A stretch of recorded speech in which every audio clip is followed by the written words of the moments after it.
少卿哥哥今日休沐，他可有遣人来通知，什么时候过来啊？小姐，崔大公子遣人来说与人有约，今日不来了。而且什么？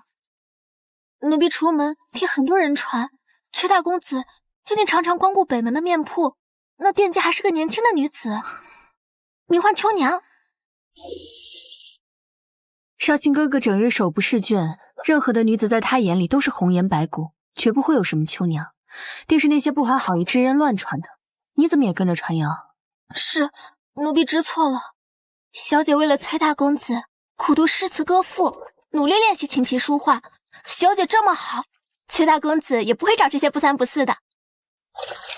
算了，既然少卿哥哥不来，那我就去找他。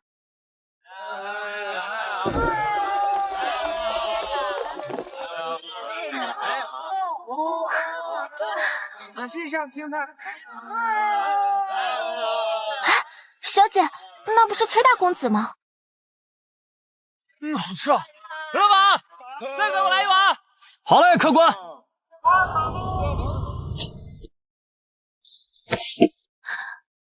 我从未想过，与我定亲数十载、清风霁月的未婚夫崔少卿，会出现在一个面铺，放下他的直呼者也、君子远庖厨，为别的女人洗手做羹汤。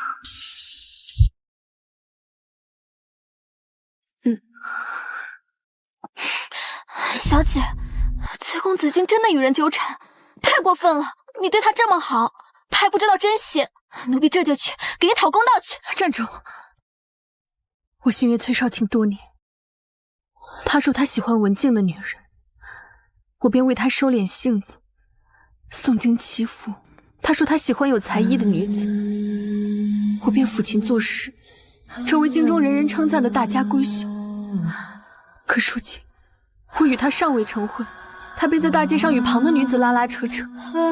明日我与我沈家都会成为全京城的笑柄。春白，我就是今日才发现他是如此不值得。小姐，我不会为了崔少卿动了我沈家的脸面。你即刻遣人去到崔府。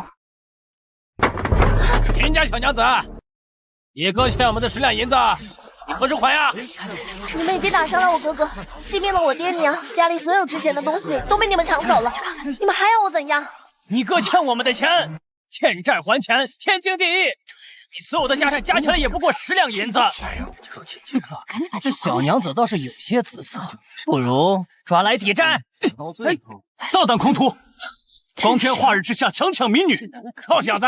吃了雄心豹子胆了，敢管我们九姑坊的闲事儿，识相的赶紧滚，否则连你一起打！别说你九姑房了，就是你们房主程记，在我面前也得叫声爷，你算什么东西？这是咱们老大。小的敢问公子是谁啊？城西崔家大公子。啊，公子是崔太傅的长孙，连中3个状元郎，崔少卿。正是在下。哎，真的是小的有眼不识泰山，大事出了龙王庙，还请崔大人见谅，见谅。哼，滚开！以后别让我看到你们。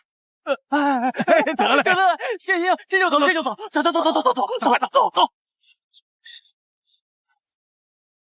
公子是官绅，这段时间一直叨扰秦姑娘，还没来得及自我介绍，真是失礼了。他竟然是传闻中的麒麟才子崔少卿。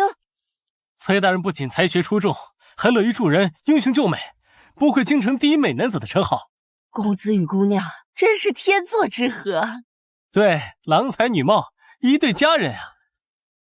天作之合，那我算什么？没事了，大家都散了吧。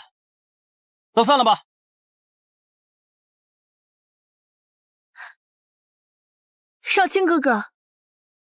阿昭，你怎么来了？我不是命人告诉你，我今日与人相约，你一个女子，日落之后不在府中，还出门乱逛，女戒白读了吗？你所说的有约之人，可是这阳春面的秦秋娘。阿昭，你跟踪我，你是做了什么见不得人的事吗？才怕我跟踪？我只是见她可怜，想顺手帮她一把，这本来不是什么大事，你别往心里去。可怜？你若真的只是觉得可怜，大可随便找一个下人替他还了赌债就好。可你偏要当街替他出头，还爆出你崔府的名号。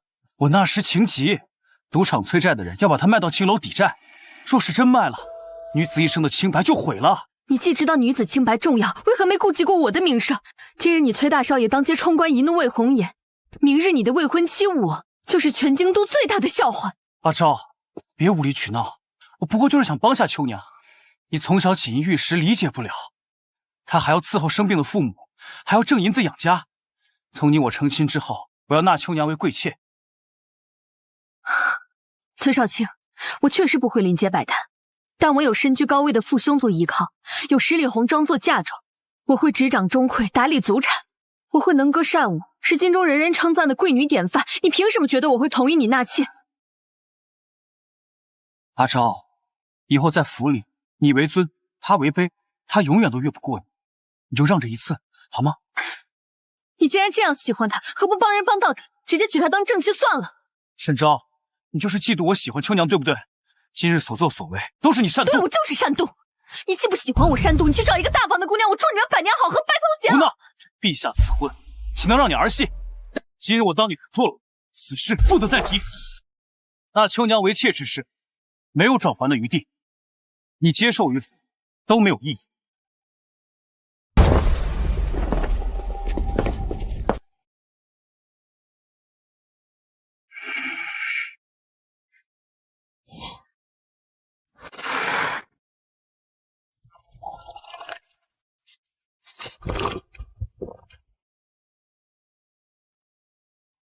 许久不见，小阿昭都长大了。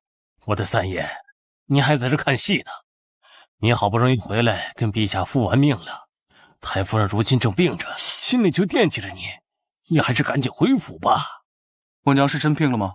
这，搁那儿操心我的婚事，再加上少卿这事一出，怕是真的要病了。回吧，我那读书读傻的大侄子，把人家的心都伤透了。小姑娘幡然醒悟，她想要做回自己。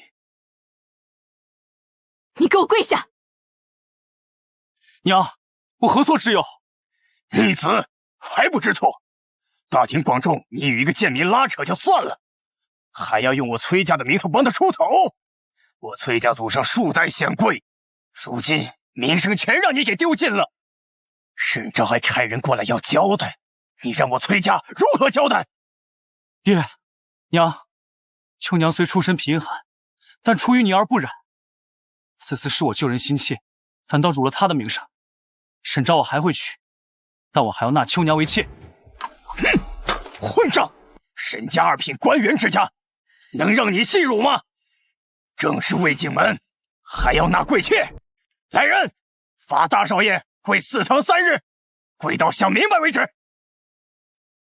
你去准备好礼，送去沈家赔礼道歉。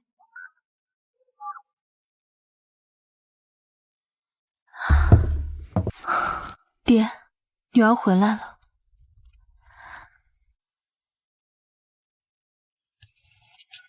崔家作为簪缨世家，抛开个人情感不谈，单单是两家多年来积累的情谊，也不该轻易破坏。或许我可以理智一些，用更加委婉的方式处理。可是，胡闹！陛下赐婚，岂能让你儿戏？今日我当你糊涂了，此事不得再提。纳秋娘为妾之事，没有转圜的余地，你接受与否都没有意义。10年的青梅竹马，10年的全情付出，换来的竟是这般结局。凭什么受伤害的是我，要让步的也是我？阿昭，你过来看看父亲写的什么。人字头上一把刀，遇事不忍把祸招。阿昭，御赐的婚约暂时还不能毁，你且忍一忍，父亲自会想办法，绝不让你平白受委屈。爹，阿昭知道了。什么都不要想，好好休息。绝对没人能够欺负我的阿昭，父亲会为你做主的。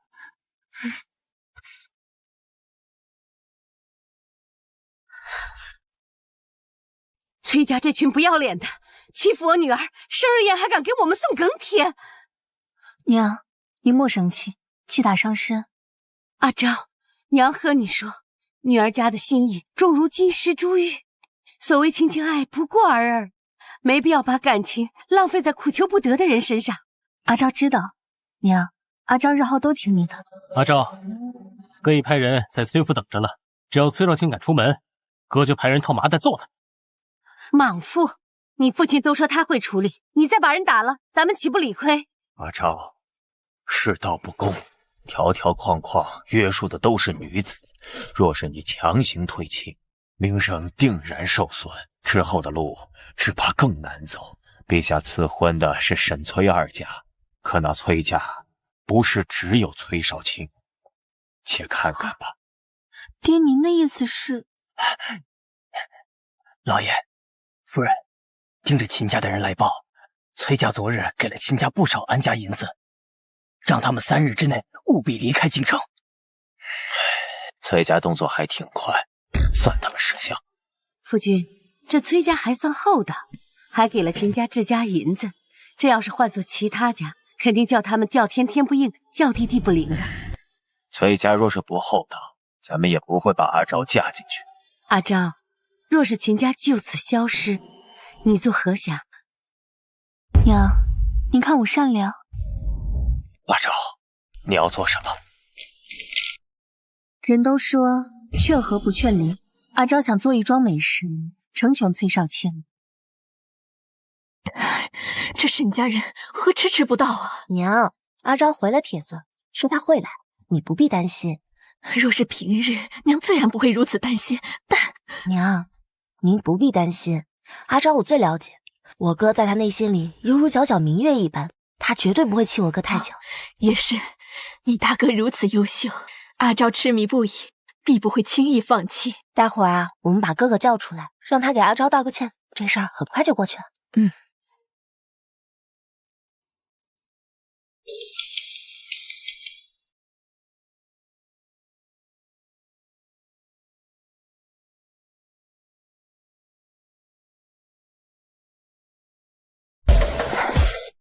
阿昭，你今日怎么穿得如此华丽？哥哥不是最喜欢你素雅清静吗？不好看吗？娘说我之前的装扮过于老气横秋，也是，我本就生一张芙蓉面，没有道理为了不值得的人故作淡举，反而东施效颦。你觉得呢，玉莹？阿昭喜欢就好。好看，好看。我们阿昭啊，钟灵毓秀，穿戴什么都好看。她们小姑娘年纪轻轻，就应该打扮得花枝招展，待到我们这个年纪，就羞于穿成这样出门了。就是，我们家的女儿啊，穿戴什么都使得。玉莹，你带着阿昭四处逛逛，不必在娘身边拘着。阿昭，今日天朗气清，咱们去放纸鸢吧。好啊。少卿，你着相了。三叔，从前我一直不知道自己喜欢什么，读书、科考、注释，直到遇到秋娘，我才知道世间竟有如此坚韧不屈的女子。我想保护她，让她不受世事搓磨。我昨天看到阿昭了，人家好好的尚书嫡女，没道理总受你的气。就像你心疼秋娘一样，人家的父母不也心疼自己的女儿吗？你好好哄哄阿昭，别捡了芝麻丢了西瓜。秋娘不是芝麻。哎，傻傻，阿昭今天来过府啊，娘特意让我把你带出来，让你跟阿昭赔礼道歉。听见没？知道了，三叔，别打了。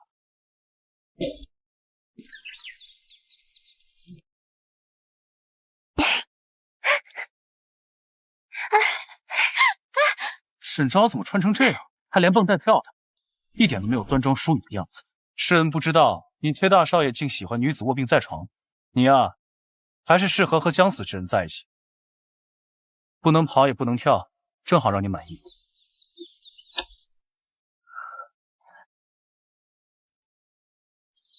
三叔，哥哥，我们去喝杯茶吧。阿昭。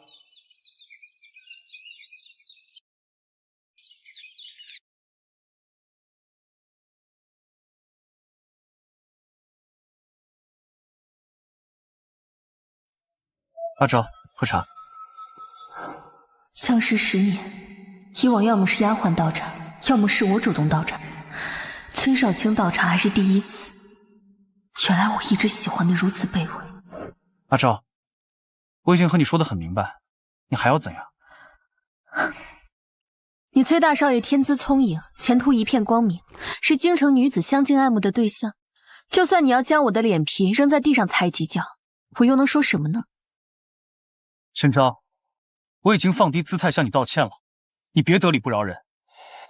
你崔大少爷的放低姿态就是摔杯子放狠话，那你还是别放的，免得把我吓到。你这副伶牙俐齿的样子，哪堪做人妇？我不堪为妇，那你崔大少爷别委屈自己，另娶他人做妇算了。阿昭，快坐下，尝尝我新泡的花茶。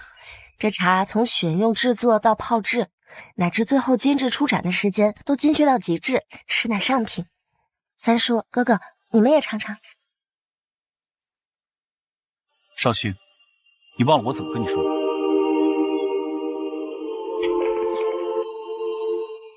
什么？三叔，我要出去一趟。府内人多，你哪儿都不能去。父亲再也没用，谁也拦不住我。秋娘出事，此事最好与你没有关系。少卿，三叔，算了，让他去吧。不去，戏就唱不下去了。三叔，哥哥跑了，我去找娘。小阿昭果然长大了，还知道声东击西。三叔，我可是老老实实什么都没做。少卿心高气傲，你可想好了？他崔少卿是崔家的嫡长孙，他都不担心后果，我怕什么？还是说，他就是算准了我一身软骨头，他说什么我都要答应，都要妥协。三叔，年少的沈昭会妥协，会期待。如今的沈昭已经17岁，只有心酸和后悔。我们年少相伴，可最终还是看向了别人。在我记忆里，你是摔倒了会撒娇、没心没肺、为其妻的小姑娘。我总要长大的，三叔，我先告辞了。等等，三叔你。陋巷不安全，不能让你一个人去。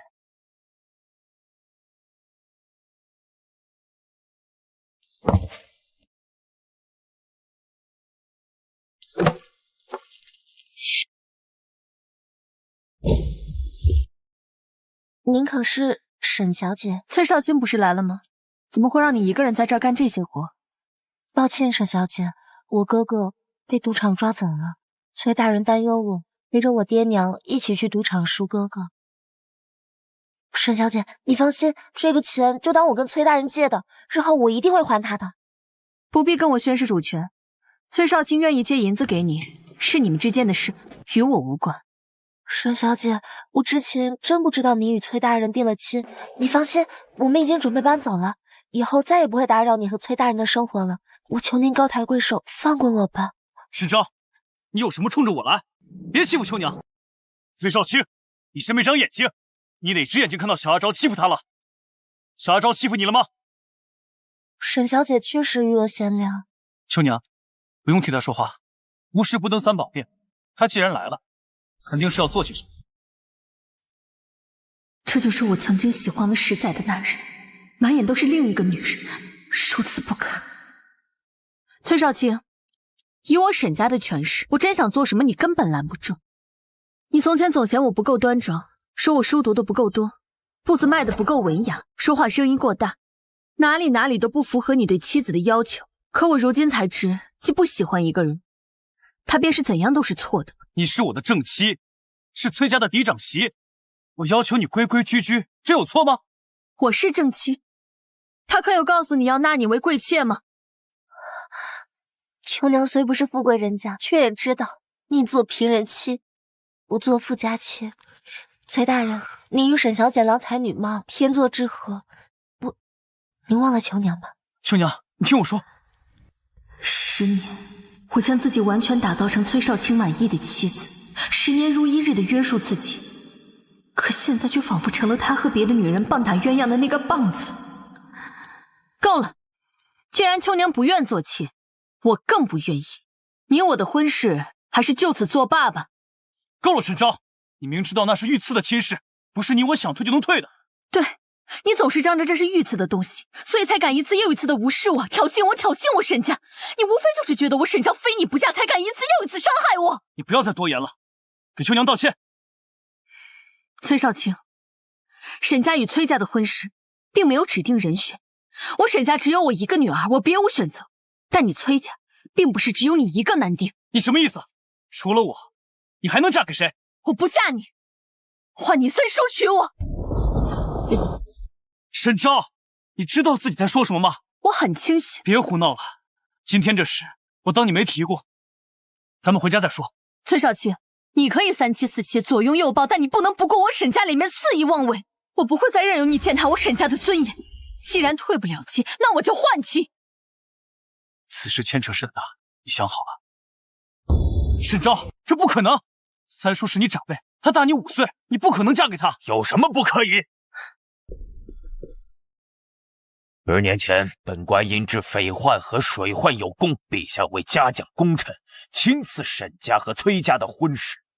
因你与阿昭年龄相仿，本官便与崔太傅定下这婚约。既然还未交换更帖，为什么不能换婚？伯父，我沈正军一生清正为民，治水赈灾，清剿年患，正生卓著，自然要惠及家人。小女阿昭堪配世间良婿。崔少卿，你扪心自问，你配得上我沈正军的女儿吗？沈尚书所言，我定会告知于家父家母，给您个满意的答复。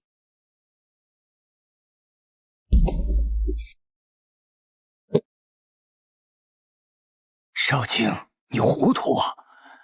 祖父，孙儿知错了。今日之事，孙儿愿一力承担。明日一大早就去沈府，务必让沈家满意。不必要了，沈尚书已经来询过我，说要换亲，我也同意了。少卿年纪小，只看到情情爱爱，却没有看到亲事对世家子弟的影响。倘若被退了亲，所有名门望族都会怀疑他的人品，怕是没人愿意把精心教养的嫡女嫁给他了。老三啊，你怎么看？婚姻大事，父母之命，媒妁之言，我听父母的安排。我想知道你内心的真实想法。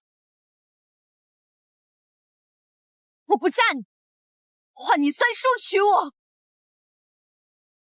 父亲，去年崔家10几个族亲和门生的任命，都经由沈尚书之手。若无沈尚书暗中帮助，少卿也不可能这么轻松入职翰林。这门亲事，崔家退不得。我要是娶了阿昭，我会真心对待她，上以事宗庙，下以继后事。老三，你以前躲避相亲的时候，可不是这么说的。我想为家族出一份力。既然老三没啥意见，那就这么定了。祖父，阿昭这是气话，待过几日，他一定会反悔。父亲，这小姑娘家总是说风就是雨的，要不咱们再观察2日？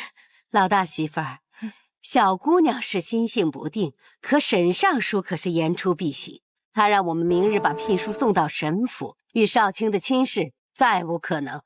这不可能，阿昭不会同意的。好了，事情已成定局，就这么定了。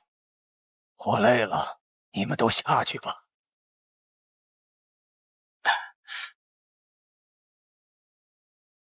明明阿昭满眼都是我，为何如此狠心，竟要与我退婚？我已向他保证，能妥善处理好与秋娘关系，为什么阿昭还是不相信我？莫非是我和他说话口气太生硬，他气急了才会这样挠我？对，一定是这样。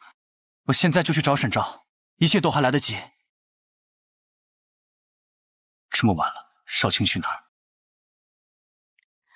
小姐，后门的门子来报，崔大公子求见，现在在后门呢。崔大公子还说把这块玉牌给您，您自会出来见他。我以前真是没想到他脸皮竟然有这么厚，还是觉得说我可以以前跟在他屁股后面跑，现在也可以不顾自己的名声，夜半与他厮混。小姐，崔大公子简直欺人太甚。春白，你去将他曾经送我的所有东西都找出来，然后派人跟门子回话。崔大人，我们小姐说她和崔大人已无婚约，再见面于理不合，让您以后不必再来。小姐说这个包袱里装的都是您以前送她的东西，她马上就要嫁人了，不能再留外男送的东西，请您收回。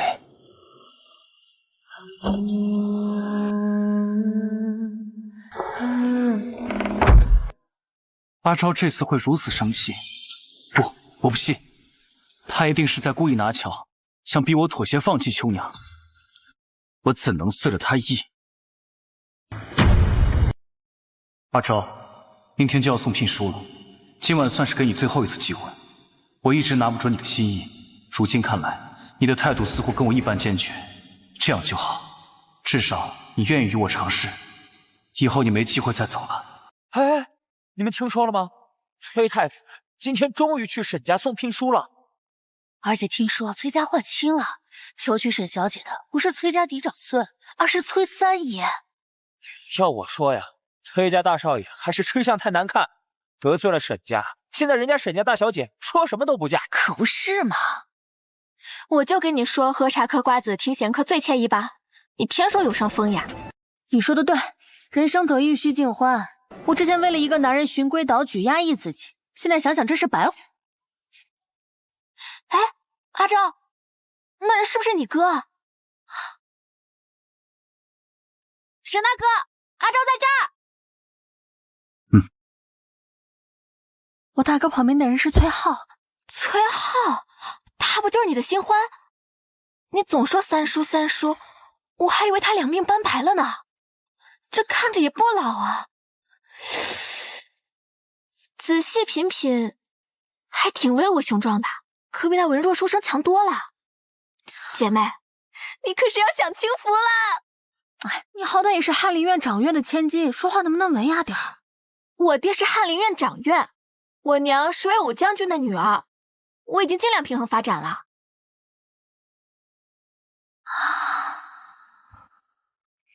这么看，崔浩身材确实腰肢劲瘦，双腿修长，看似瘦弱，实则有肉。哎呀，我在想什么呀？阿昭，脸怎么那么红啊？是不是生病了呀？沈大哥，阿昭没事没事，他就是茶喝多了，有点上脸而已。啊，那我叫人把窗户打开，凉快一点。阿昭，你总不说话。我大哥，三叔。别叫我三叔了，叫我玉芝吧。玉芝。你们……沈大哥，我呢想给我父亲买个护腕，正好前面有个成衣铺子，你陪我过去看看好不好？成衣铺子哪有卖护腕的呀？你别瞎买。哎呀，不就是下趟楼的功夫吗？你就陪我去嘛。哼。阿昭，这些年你吃的太寡淡了，现在该吃点好的了。走，兰蕊，坐吧。喝茶吗？凉茶还是热茶？你是不是在害羞啊？凉茶，我喝凉茶。小二，哎，来嘞！客官，你要点什么？一碗冰雪冷原子，再加一碗瓜子。哎，好嘞，马上来。什么是冰雪冷原子？冰雪冷原子是这家店特色，是用黄豆跟蜂蜜制成的。先把黄豆炒熟去壳，打磨成粉，跟蜂蜜一搅拌，再把它揉成圆，然后浸到冰水里，就变成了香甜可口的冰蜜水。三叔，玉芝，你爱吃甜的？我还好，我记得你爱吃甜的。以往为了崔少卿满意的妻子，小姑娘家喜欢的东西我都放弃了，却不曾想还有人记得我的爱好。玉芝，我记得你常年在北疆，怎么会对京城的事这么了解？我人在北疆，架不住身边的狐朋狗友多，他们每次给我写信就跟我说介绍一些有趣的东西勾我回京。只有在这时我才想起来，崔浩只有22岁，如果不是身穿官服，也许是个鲜衣怒马的少年郎。客官，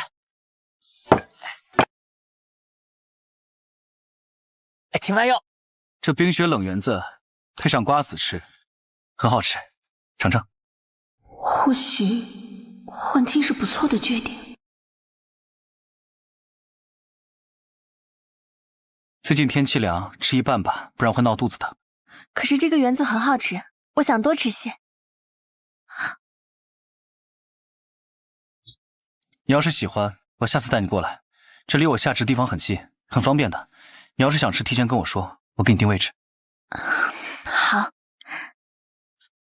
阿昭怎么会在这儿和三叔单独吃饭？行为还这么亲密，他一定是在故意气我。沈昭，你这次真的过了。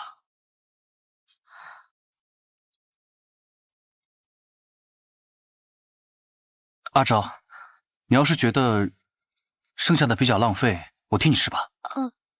可这是我吃过的呀。我在军营物资匮乏的时候，常常吃上一顿就没下一顿，我连粗糠野草都吃过，你这都不算什么。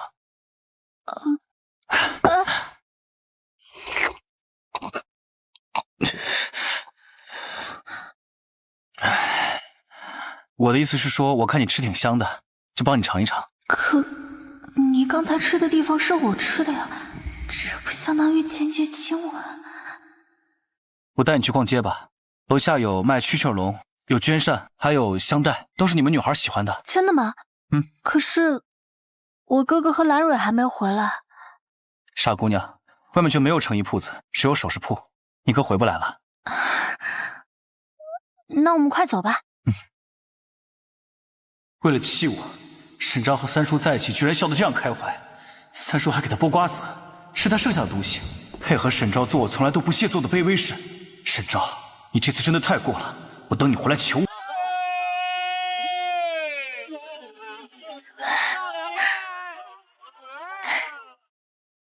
哎，你看，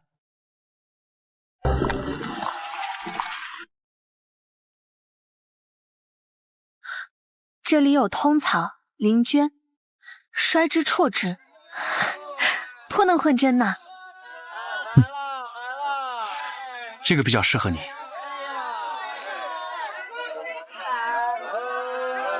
庭前芍药妖无格，池上芙蕖净少情。唯有牡丹真国色，花开时节动京城。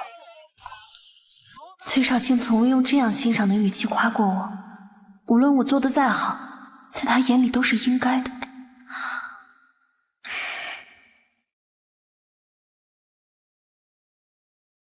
三叔应该鬓边常插四季花，这样才玉树临风，俊美刚毅。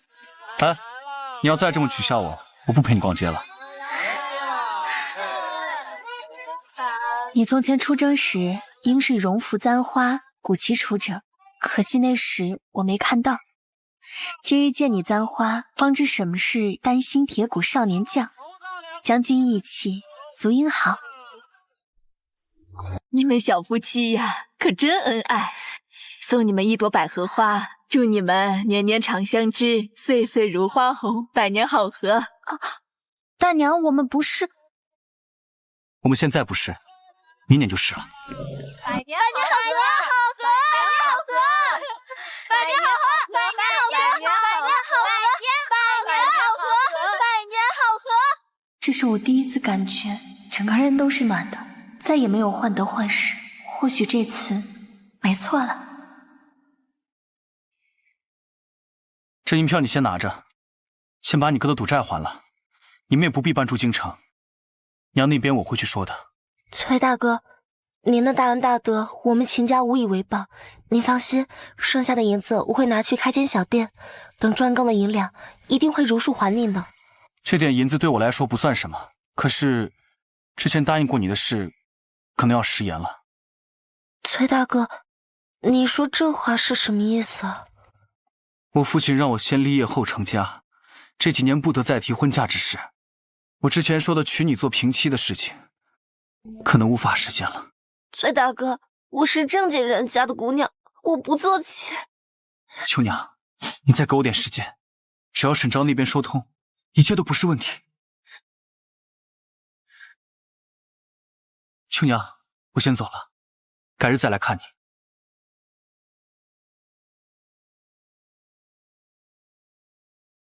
我好不容易才等到一个崔少卿，他被我哄得团团转，退了婚事。省城，你休想再与少卿再交好，谁让我当不成官太太，我就让谁死无全尸。其实我心里一直觉得对不起你。有什么对不起的？我未曾过问你的意见，就擅自做了换亲的决定，让你无端卷入这场风波。三叔，我很抱歉。只是抱歉吗？崔家适龄男子不止我一个，而且我的年纪又比你大许多，为什么选我而不是其他人？确实，我当时什么都没想，就选择了崔浩。仗义每多屠狗辈，负心多是读书人。我觉得三叔不会是负心人。阿昭，你是不是忘了，我曾经也是中2甲进士，也是个读书人。三叔虽是读书人，但你捐躯赴国难，自是与常人不同。你们拼死抵御鞑靼，守住国门，才有今日万国来朝。三叔是铁血真男人。若是日后我们成亲，你想留在京城，我就与你举案齐眉；若是你要提枪上阵，我就为你守好家门，等你凯旋。你对少卿也是这样吗？我与少卿相识于微时，本以为能长相厮守，没想到世事无常，人心就是易变。三叔，相识容易，相处难。若是你心中有我，我心中有你，那即便是山水迢迢，阿昭也是无畏无惧的。三叔，我脸上有什么东西吗？哦，没。阿昭，能让你成为我的妻，是我的运气。我说，你们俩谈情说爱，也不顾冀州门有没有人呀？哥，你怎么在这儿？你们这一逛就是2个时辰，幸亏我派人去跟爹娘汇报，说带你们去吃酒楼吃酒，要不然他们得担心死。承安，我疏忽了，但我派人跟沈尚书和沈夫人说了，带阿昭去逛夜市，晚些回府，却独独忘了跟你说了。合着我蹲这么久，白费力气呗？也不算白费力气啊，爹娘肯定以为我们一起去吃饭，再去逛夜市，更加放心了。感谢成全，改日请你吃酒赔罪。吃酒就不必了，我听说你有汗血宝马，让我见识见识呗。没问题，如今春光明媚，最适合骑马踏青了。等下次休沐，我带你们去梅花山玩。那不行，那日是镇国公60大寿，各府都要去贺寿的。这国公府啊，我最不爱去了。他们仗着丽贵妃得宠，恨不得以国丈自居，府里的子弟也都眼高于顶，没一个好东西。这丽贵妃的妹妹佟小慧攀附崔少卿，之前总是无故找阿昭的麻烦，简直烦死了。那日我也会去，有什么事尽管找我。好，那我先告辞了。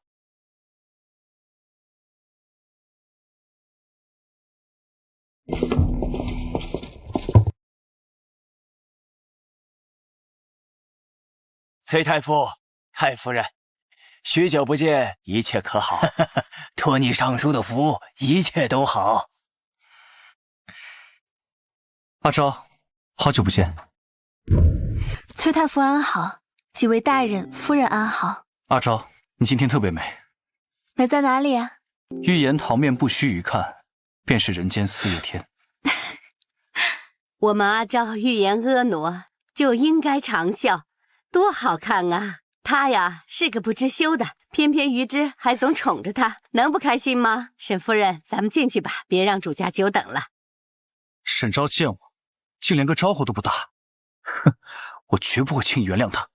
我以前真没有想到，阿昭你竟然如此无情，这么多年感情说断就断。我不断，难道还要与未来的侄子纠缠不清吗？那你也不该跟三叔打情骂俏啊。玉莹，你这话没有道理。过去我说话，你哥嫌我声音大，不说话嫌我礼数不周全。可这些事换到秋娘身上，一颦一笑皆是婉转风情，我何必作践自己？那秋娘顶破天就是个妾，根本威胁不到你，你又何必耿耿于怀？我看你就是善妒，不过就是妾。最后你也是要嫁人的，你可愿意自己执掌钟馗，教养子女，夫婿去和另一个女子风花雪月，谈情说爱？试问博学多才的崔翰林，一个女子的宽容、贤惠、大度，真的能换来尊重吗？我看未必。我多年的退让妥协，换来的不是尊重，只有得寸进尺。你真当我是任你玩弄的泥人不成？京城哪个官员不需养妻妾？你怎能这样得理不饶人？自古以来都是夫为妻纲，我作为一家之主，那个妾怎么了？你看看你这个胡搅蛮缠的模样，一点都没有贤惠妻子的样子。放肆！这就是你对未来婶婶的态度是吗？三叔，在你眼里的贤妻是何模样？既然夫唱妇随，那得有好夫才有好妻。夫善则妻贤，妻贤则家安，家安则兴旺。我眼中的好妻，就能与我同生死，共患难，共享荣华富贵，白头到老。有些人我用10年都看不透，有些人却可以时时哄我开心，高下立现，根本无需分辨。崔少卿，外面的女人善解人意，是因为享用了你的荣华富贵，并未参与你鸡零狗碎的生活。如果正妻不用管家，那么也会成为贤惠的妻子。崔少卿，你耳聋眼瞎，根本配不上我妹妹。算了，哥哥，我们不必白费力气，毕竟我们叫不起装睡的人。况且我日后嫁到崔家，也不过是他的三叔母，也不好过多管教。咱们走吧。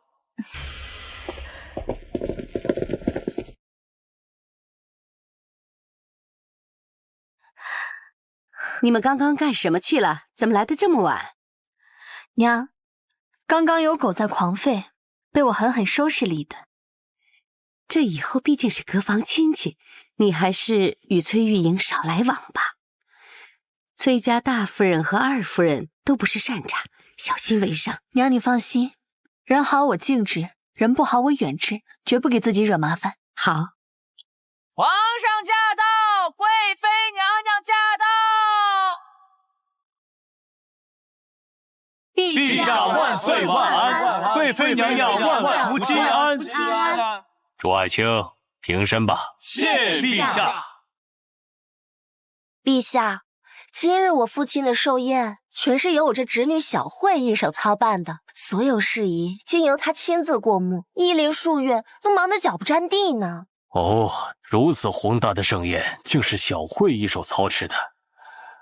那小慧人呢？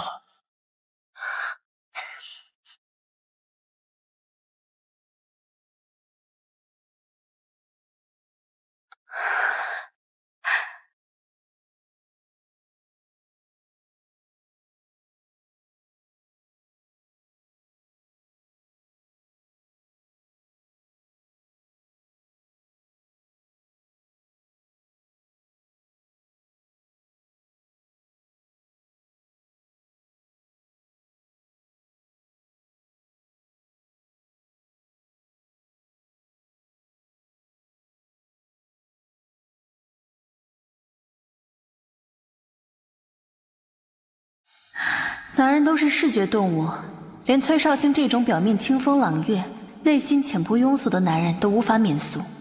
我以前眼睛真瞎，幸好换亲了。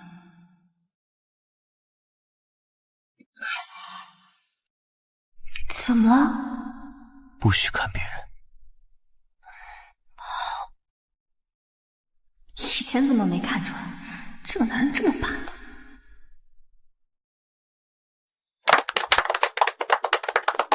陛下，小慧的舞蹈好看吗？好，有她奶姐风范。好念，陛下就会打趣臣妾。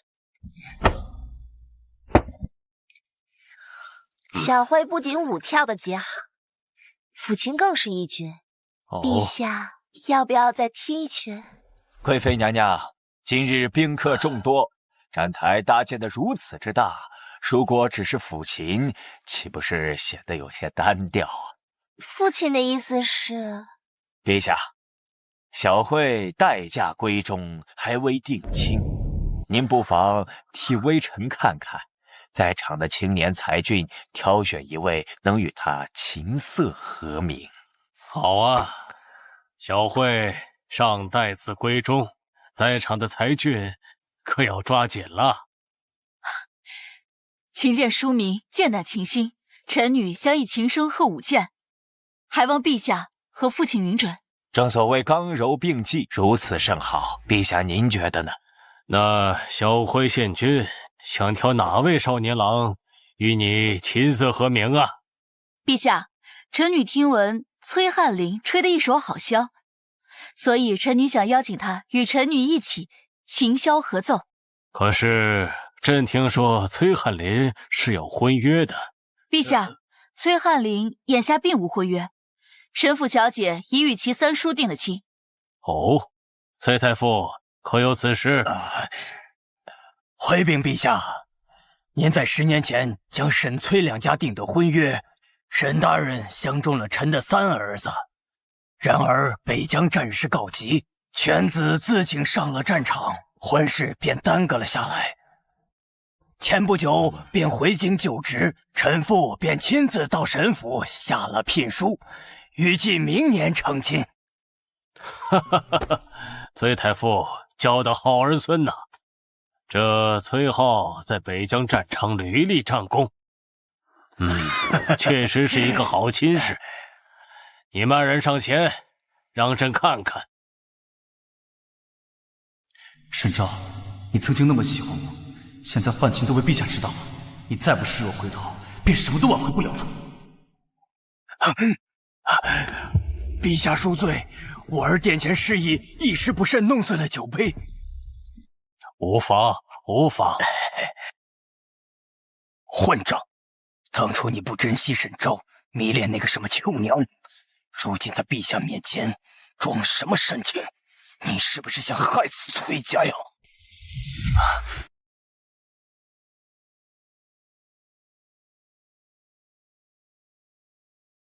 臣崔浩，臣女沈昭，恭请陛下圣安。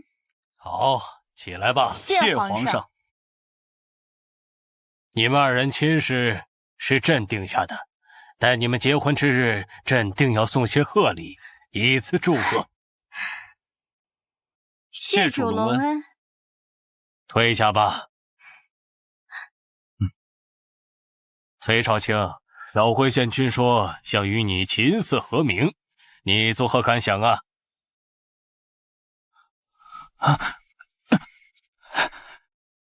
陛下，臣无心婚嫁。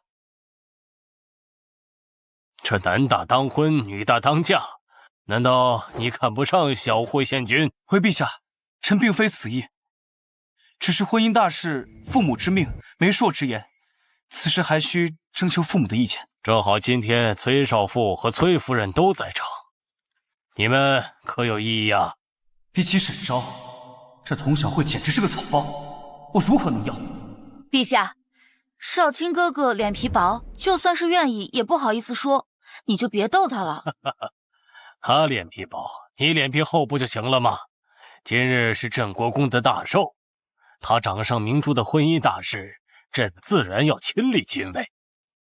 小辉县君有意琴瑟合奏，少卿，你便陪同吧。是，祖父。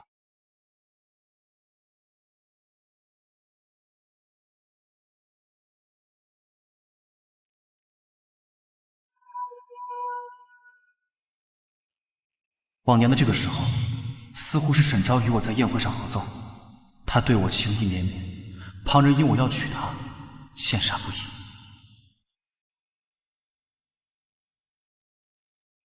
春日宴，绿酒一杯，歌一遍，再拜陈3愿。1愿郎君千岁，2愿妾身长健，3愿如同梁上燕，岁岁常相见。如今什么都没有了。好啊，小辉县君琴弹得如何呀？回陛下，小慧县君精通音律，琴艺高超。沈昭，说好的岁岁常相见，如今却是物是人非，唯留桃花笑春风。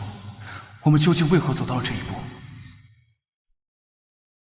崔少卿这人，去年有花堪折你不折，现在无花你又要故作什么深情？无端让人厌烦。崔太傅，小辉县君寿宴操办的不错，确实堪为家父。那朕等着听你们二府的好消息了。微臣遵旨。真是天道轮回，报应不爽。没想到童小慧竟然要嫁给崔少卿，可有好戏看了。阿蕊，是不是忘了，日后我也是要嫁到崔府的，以后指不定还要怎么用。阿昭，我怎么觉得你和童小慧才是虐恋情深呢？你和崔少卿纠缠多少年，他就跟你对峙了多少年，现在好不容易和崔少卿撇清了关系，没想到你们俩又成了一家人啊！真是阴魂不散。还真是这样啊。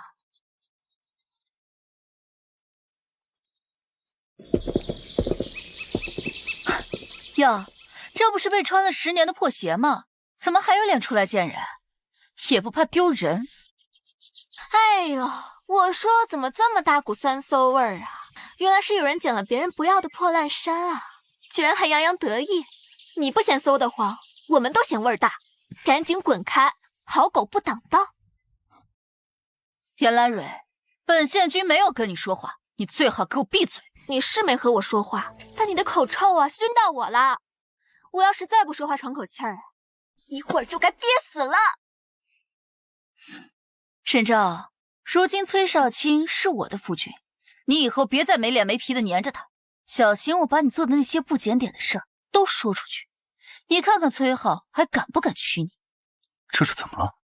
我为人一向坦坦荡荡，你倒是说说我做了什么不知检点的事情？就是，我们阿昭是京城贵女的典范，你要是嘴闲啊，就去舔舔茅厕，别在这叭叭。沈照，你为了讨好男人，什么下贱的事都能做得出。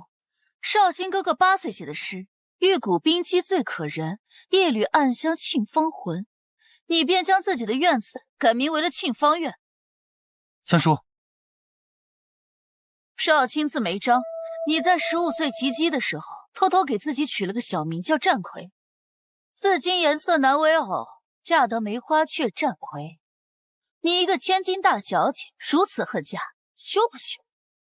还有吗？当然了，你想听，本县君就继续说。这每年的元宵节、上巳节、乞巧节，你不是送衣服鞋袜，就是送荷包，你还没嫁人呢，就送如此贴身之物。京城贵女的典范，也不过如此嘛。你放屁！你说的这些可都是崔玉莹告诉你的。你整日给玉莹送金银珠宝、绫罗绸缎，却没想到她在背后如此说你吧？既然你能送，别人自然也能送。在这京城之中，本县君想要知道什么，都是手到擒来。沈照，你费尽心思勾引少卿哥哥，没想到吧？少卿哥哥根本就不喜欢你这样寡廉鲜耻的女人。崔少卿和崔玉莹这对兄妹果然同气连枝。我之前那么掏心掏肺，换来的却是背叛，我是不识好歹的东西。童小慧，你刚刚跳舞流了不少汗吧？怎么了？你还真是癞蛤蟆装小青蛙，长得丑，玩得欢。你有功夫在这儿说长道短，不如撒泡尿来照照自己丑成什么样子。再说了，我确实曾经全心全意对待我的未婚夫，可他却倾心一个民女。不过现在要面对这个民女的好像是你啊。是这，你也不是嘛，跟人沾边的事你是一点都不做。瞧你脸花得像个大染坊，眉毛黢黑成一团，跟死了3天似的，居然还有力气说别人。阿昭，你还为我做过这些事情，我怎么不知道？曾经愚蠢罢了。崔少卿，从前只要你休沐，我便然去崔府找你，日日托你的好妹妹送衣又送鞋，还有数不清的香囊荷包，你看都不看，扔在一边，后来更是直接赏给下人。我只是嫌你不学习，不学琴棋书画。那你还记得我从前学画时你的态度吗？少卿哥哥，你能帮我点评一下我的画吗？我画了3天了。笔触生硬，构图简单，你没作画的天赋，还是别画了。似乎就是那时开始，沈昭不再研究书画，开始学习做衣服和刺绣。少卿哥哥，沈昭，你还在勾引我的未婚夫！如今被缠着的人是我。童小辉，我告诉你，从前我脑子不好使，现在我清醒。这样的男人，你想要便拿去，我只求别来沾边。自古女子都不得轻易表露感情。你沈昭出自名门，你却不顾男女大法，与人私交授受。崔三爷，你知道你的夫人是如此放荡的女人吗？私相授受的，难道不该是你的未婚夫和那养在巷子里的女子吗？童小辉，你乱废错对象了。阿昭，这府里倒胃口的东西太多了，我带你去吃东西。好。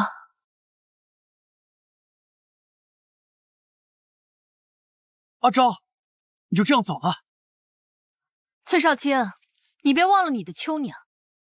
你如今与童小慧定亲，自然是要委屈了你的好秋娘。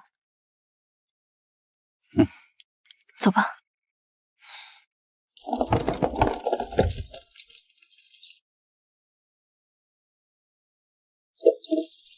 我自小便与崔少卿有婚约，从我知识起，他便是我的未来夫君。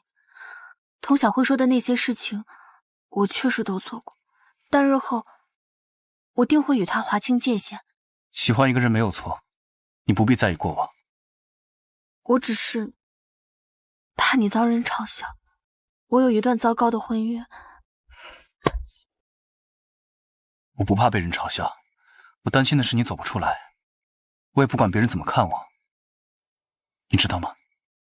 我打仗那么多年，战场上写遗书，都只能给我的父母写。你是我的夫人，是我选择的亲人。我发誓，从此以后，我要好好善待我的夫人，否则100年之后，父母离世，再无人惦记我了。我一直告诫自己不要再轻信男人，可如今却控制不住我眼前的男人心。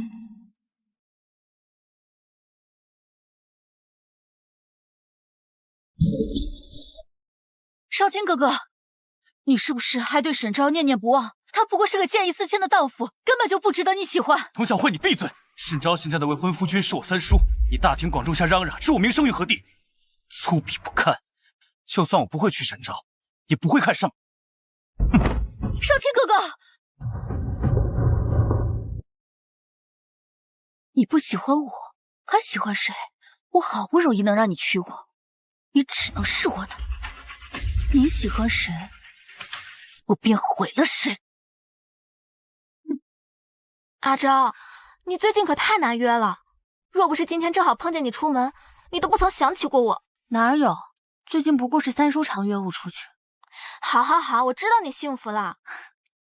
对了，大晚上你买布匹做什么？三叔对我很好，我想给他做件新衣裳。真是莫名其妙被撒了一大把狗粮。打起来了！崔大公子的小伙们打起来了！走，我们去看看。哦，你就是那个勾引少卿哥哥的商户女。来人，把她给我抓起来！这位小姐，这位小姐，我跟你无冤无仇的，你为什么？闭嘴！你就是靠这副模样勾引少卿哥哥是吧？我告诉你，在这京城之中，有谁让我不高兴，本县君就让他生不如死。我没有勾引，还敢狡辩？打！街坊邻居们都来瞧瞧，就是这个不知羞耻的狐狸精，勾引我们家小姐的未婚夫婿，还让男人出银子给他开铺子，简直就是个狐妹子！你自己说，你是不是勾引爷们儿？自己不要脸，打起来！太不会笑！他就是那家，都给我住手！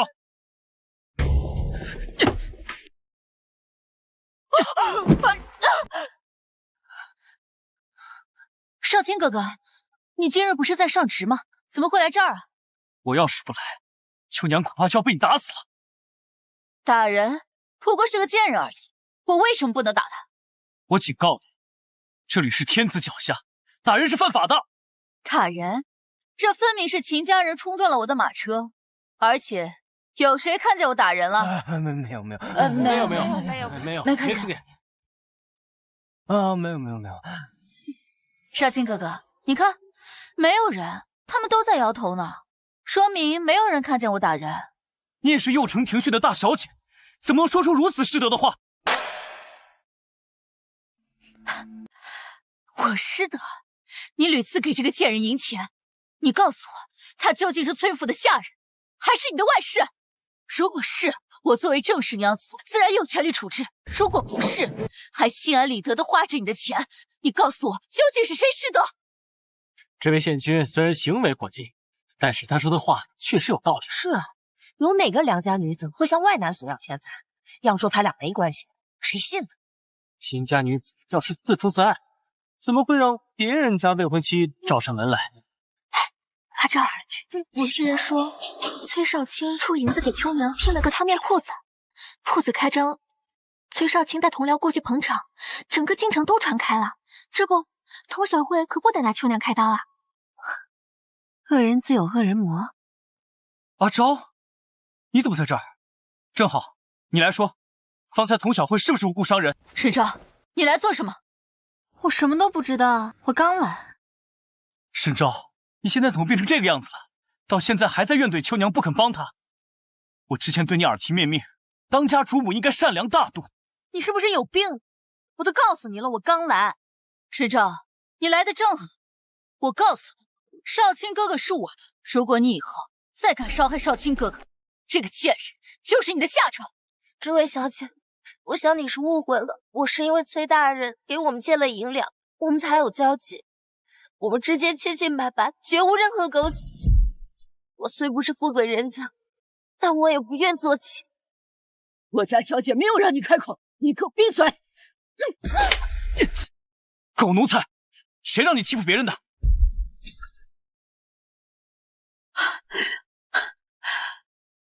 你居然躲他怀里，他如今连清白都没了，不做妾还能做什么？难不成要做正妻吗？够了！你这个刁蛮毒妇！阿昭与我定亲多年，事事顺着我，想着我，而今我的未婚妻是你，你怎么这么蛮横不讲理？少卿，原来你有了新的未婚妻。即使如此，你为何还要再管秋娘？我不愿与人做亲，更不愿毁人姻缘。好啊，那你就去死啊！像你这种离了男人就活不了的下贱坯子，被我打死也活该！哎呦，白小姐，快起来！崔少卿，你竟然为了这么一个贱人推我！我可是娘名为正娶，过了正统的正统娘子，你竟然推我！我告诉你，我跟你没完！薛大人，都是我不好，让镇国公府的世子和小姐误会。我真的没有非分之想。你们若是不信，我就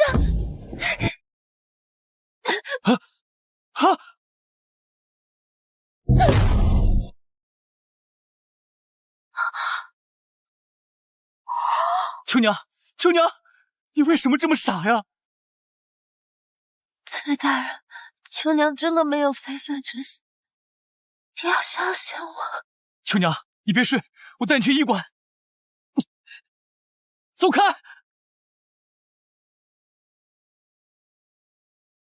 春白，你速去派人去禀告三叔，说今日之事，让他务必做好准备。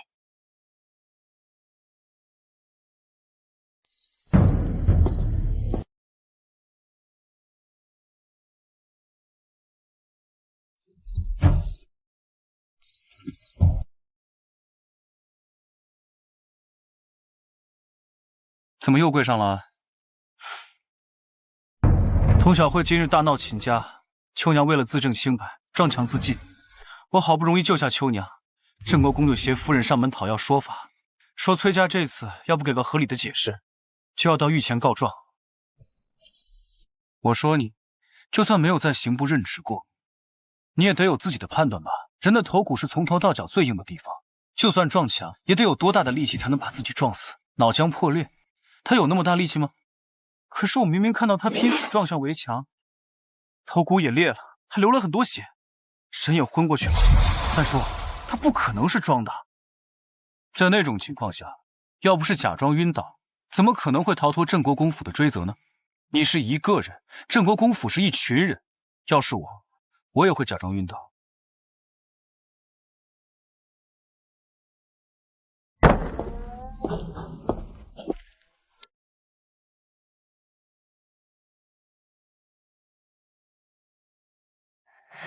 那个秦家绝对不能再留了。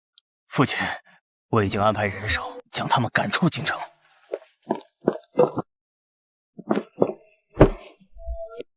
你这是做什么？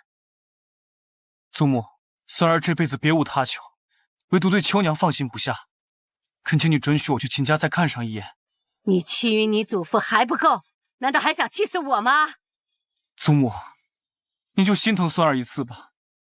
要是秋娘有个三长两短，我此生再难安睡。你，唉，罢了罢了，你既然执意要去，那便去吧。老三，你陪他一同去，两个人也互相有个照应。起来吧。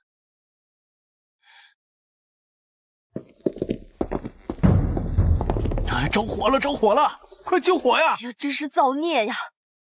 这秦家人竟一个都没有逃出来。哎呀，秋娘！速去通知精卫。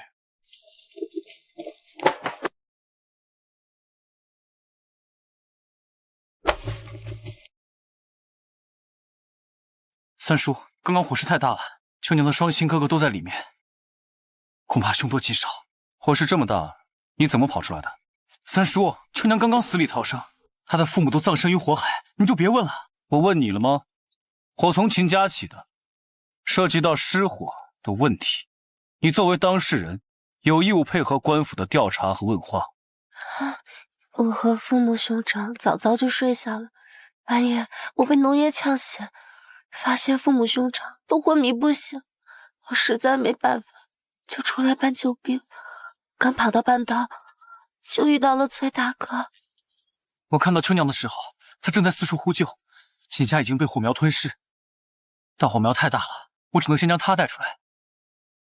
你说你出来呼救，怎么看见我们之后，一次求救都没有？按照正常来说的话，不应该求爷爷告奶奶的去救亲人吗？我当时被吓坏了，所以我就忘了求救了。崔大人，你快救救我的家人，一定要救救我的家人！哎，秋娘，你怎么了？三叔，我先带秋娘去医馆。崔家要赶我走，我能留在京城，我只能牺牲父母兄长了。日后等我成了崔少夫人，一定要给他们多烧些纸钱。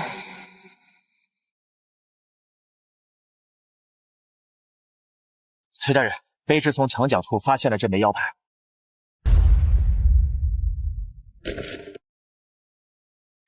精卫救火来迟，还牵连了不少人家。那秦家除了秦秋娘，无一幸免。秦家还发现了镇国公府的腰牌，镇国公府自己理亏，只能同意秦秋娘入府，给崔公子当妾。其实蹊跷，听起来不像是镇国公府的手笔，倒像是秋娘为了嫁进崔家，放手一搏。这等小心思，定然瞒不过崔太傅，只怕他也是故意放秋娘入府，放在眼皮子底下，方能洞悉背后之人的意图。这少卿自己选的路，他就是跪着也要走完。好在此事已然与我无关。阿昭，看看谁来了。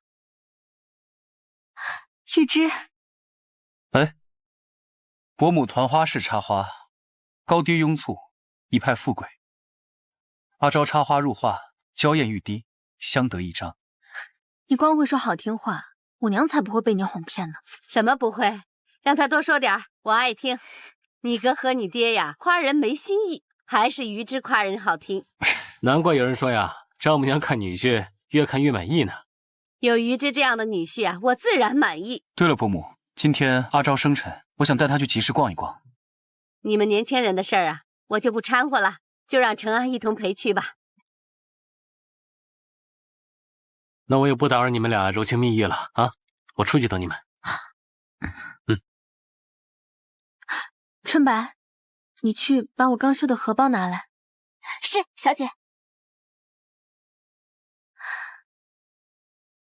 玉芝，这是我舅父刚刚从杭州送来的一些龙脊，你尝尝。人生如茶，茶如人生。愿君终如愿，皎洁落清辉。那晚我和他说的报复，原来他都记得。沈昭就这样将明月与山河都送给了我，世间最好的礼物，也不过如此。阿昭，这是送你的礼物。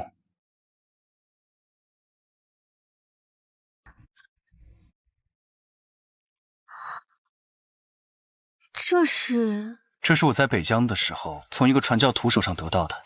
这是珐琅质，在京城比较罕见，颜色比较艳丽，我觉得很适合你，希望你能喜欢。谢谢，我很喜欢。身比花娇，世间千般美好，也不及她展颜一笑。我不是让你拿他那个吗？你怎么两个都拿过来了？这俩都是我的吗？不是，这是我和兰蕊带着玩的。玉雕龙鱼，象征着吉祥、权威、吉星高照。怎么，你们想要更上一层楼了？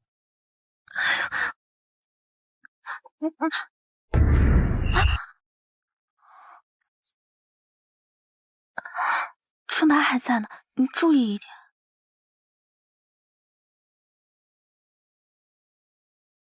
阿昭，你能帮我绣一个漆竹青色的荷包吗？我上职的时候佩戴。这人就是长虫吃高粱，顺杆爬。小姐，大公子还在外面等着呢，让您和崔大人尽快过去。走吧。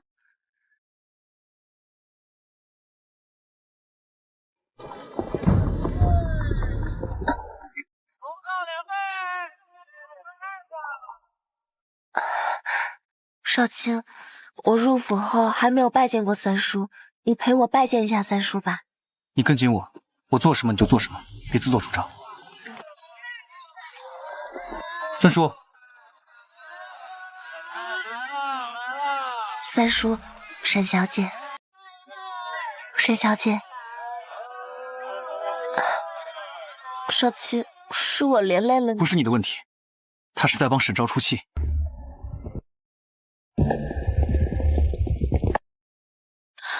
大哥，你看，这是哪家的夫人？那哪是夫人，应该是出来硬条子的。硬条子？你是说她是风尘女子啊？沈昭，你也是大家闺秀，怎能问这种问题？你从前最是循规蹈矩，现在怎么越来越不守规矩了？三叔，你也不管管他，怎么能任由沈昭去接触那些低俗的东西？是啊，这种污秽之事，女子怎能任意打听？陈安不说，难道别人就不知道了是吗？有一些人满嘴仁义道德，却满肚子的男盗女娼，少廉寡耻的事都做得出来，难不成还不让我妹妹问了？我真心待秋娘，怜惜她一个弱女子生活不易，又失去了双亲，想给她一个遮风挡雨的地方。对了，阿昭，今天你过生辰，我带你去放烟花吧。放烟花？阿昭，今天是你生辰啊？是啊，阿昭已经过了17年生辰了，崔大公子今日才知道。往年你都会提前跟我说，还让我专心学习，所以你根本就没把我妹妹放在心上，反而陪着秦姑娘去看病，连翰林院都不去。秋娘她没有双亲，我多照顾她一点。难道我妹妹有亲人就有错了吗？城隍没有这么多无亲无故的孤儿，怎么也没见你大发慈悲帮助他们，少在这虚情假意。阿昭，我注意你的言辞，以后叫阿昭叫沈娘。走吧。就算世家贵女又怎样，还不是被我抢的亲事？即使崔少卿对沈昭还有些余情未了，我也会掐断这根情丝。少卿，我现在一闭上眼睛，就想起那天晚上的大火，心里还是有一些害怕。要不你陪我出去散散心吧，这样我晚上可能会睡得安稳一些。你们反正没地方可以去，跟我们上城头放烟花去吧。可以吗？我还从来没有放过烟花，少卿，可以吗？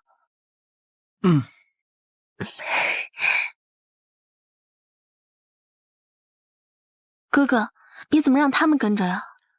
你不是怀疑秦家火灾的事有蹊跷？我看看这秋娘到底怕不怕火。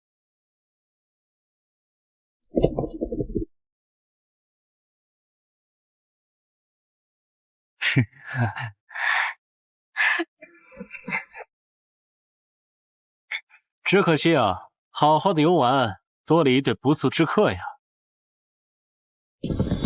人生这一辈子最多的就是变数，大概唯一不变的就是这充满意外的生活吧。可能不确定就是人生的真相吧。但还好，我们有朋友的倾诉，亲人的陪伴，还有爱人的携手。臭不要脸的！你爱人在哪儿呢？远在天边，近在眼前呀！气死我了！阿昭，把我的3尺大刀拿来，今天我让你魂归天边。哥哥，要不你还是算了吧。少卿，我真的好羡慕沈章啊！他有一个位高权重的父亲，又有一个疼爱他的哥哥，很快就有一个很贴心的夫婿，而我就只有你。你还有我。一求无价宝，难得有情郎。秋娘何其有幸，能够遇到你。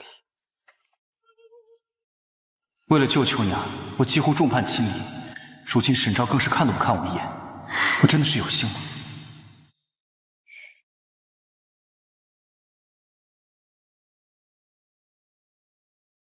阿昭，我祝你年年皆胜意，岁岁多欢愉，所求皆如愿，所行化坦途。那我也祝你岁岁年年万喜万般宜。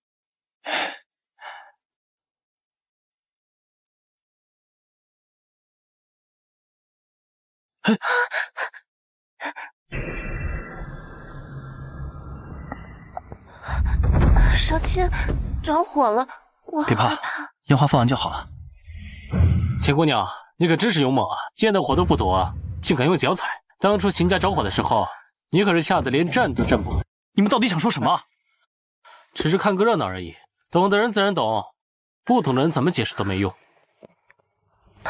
少卿，我觉得我呼吸有点困难，要不我们先下去吧。好。他要是不心跳才怪呢，装出一副柔弱的样子，吓唬谁呢？我已经派人去查买膏油的人了，但是调油郎四处都有，查起来比较困难。对了，陈安，你对北城比较熟悉，这事就麻烦你了。小事一桩，有消息我立刻告诉你。哦，对了，越亲王重整军营，给你提拔为指挥使副使，说要设宴庆祝，到时候我跟阿昭一起来为你祝贺。好。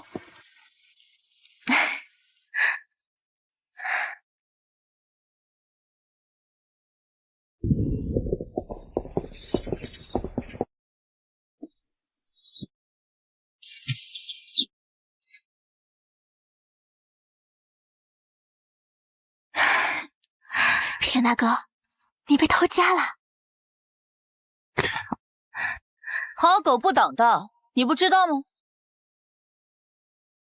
我们后脑勺又没长眼，哪里知道有狗过来？有人就知道好狗不挡道，怎么不知道好驴不乱叫呢？少卿哥哥，你看他们。月雨不见，阿昭愈发美丽动人了。崔少卿，这里是乐亲王府，你小声一点。怎么，如今你是嫌弃我声音大？我倒是没嫌弃你，眼睛长在别人身上，你还嫌弃上我了？怎么，外面的野花香，家花就臭了？我告诉你，我现在可不是没用的软蛋，任你搓圆捏扁。这茅坑里的石头又臭又硬。你都少说两句，别吵了。崔少卿这话一出，好像我是在为他争风吃醋，真是不要脸。你少管我！我告诉你，你我二人的亲事就定在明年。这纳妾的事情，得经过主母点头同意。秋娘的生死可是掌握在我的手中。算了，我们快点进去吧，免得被他们牵连进去。走。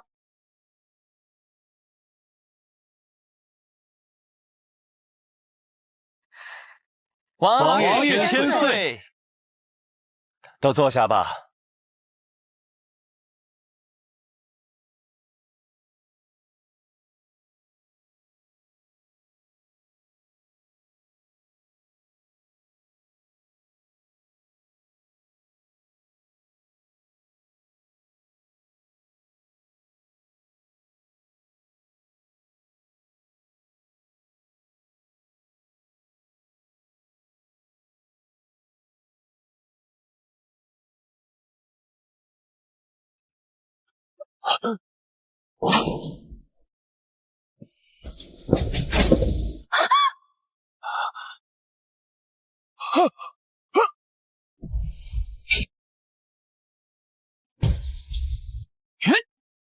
有刺客，保护王爷！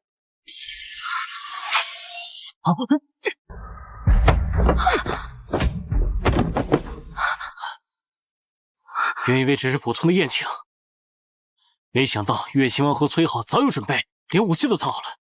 你们是谁派来的刺客？竟敢行刺本王！王爷，小心！崔浩！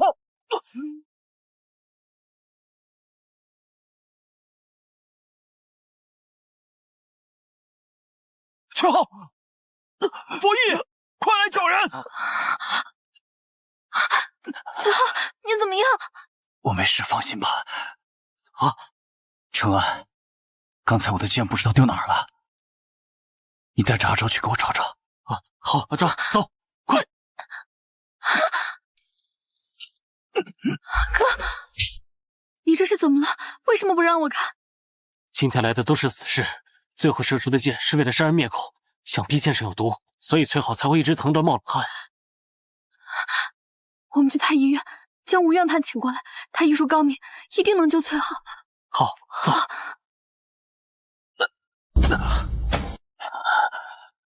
王爷，这箭头不仅有毒，还有倒刺，你赶紧找个安静的地方，我得仔细检查之后才敢医治。崔可房，王爷，这箭伤太重了，我从未处理过，多亏了九公子，要不然真没有办法救治。这样，先用刀划出个十字口，再拔剑，之后再把周边的腐肉剔掉就行。军队里都是这么治的，死马当活马医吧。快，先把我妹夫治好，千万别让她死了。沈大人，你跑得也太快了，我这身子骨啊，都快跑散架了。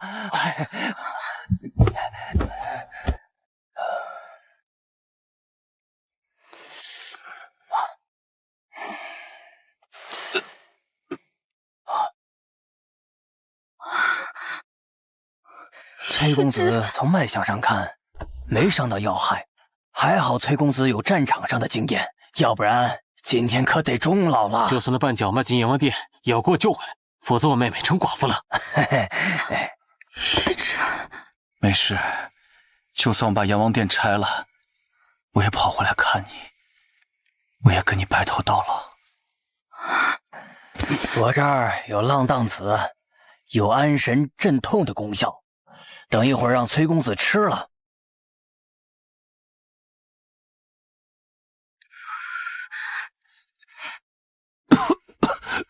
大家都先别站着了，这崔公子需要安静休息，留下一个人照顾病人就行了，其余的就先回吧。崔浩也算半个沈家人，我和阿昭留在这陪他。诸位，你们就先回吧。唉，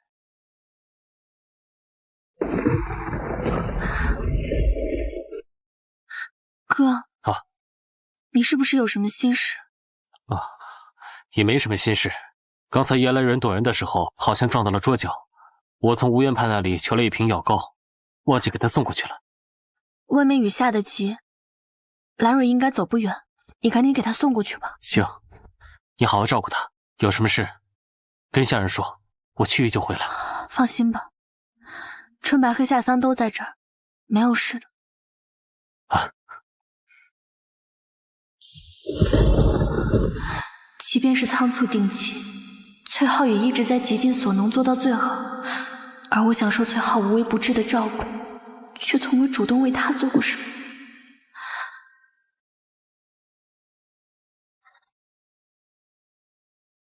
沈丫头，崔浩现在怎么样了？岳王爷，今日之事，你可还满意？本王几乎被人对穿，吓都快吓死了，还有什么满不满意的？您和崔浩早就算到会有人来捣乱，所以故意设局，打算瓮中捉鳖，对吧？这些都是崔浩告诉你的。玉芝不曾告诉我，是我看到他拔出长剑，侍卫却迟迟不来，自己猜到的。只是，您到底有没有想过，对方还留有弓箭手？沈丫头，你很聪明。本王这也是被逼无奈。皇上膝下几位皇子都已经长大，大皇子和太子之间锋芒相对，本王不愿站队。若是要保全自身，唯有先向皇上表明忠心。阿昭当然聪明。你醒了？崔浩，今日之事，本王欠你一条性命，本王还有许多事要处理，就先走了。你们聊吧。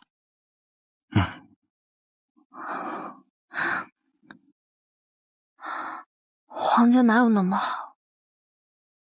阿昭，你知道吗？只有妻子才能坐在男人的床榻上。不行，你好好躺着。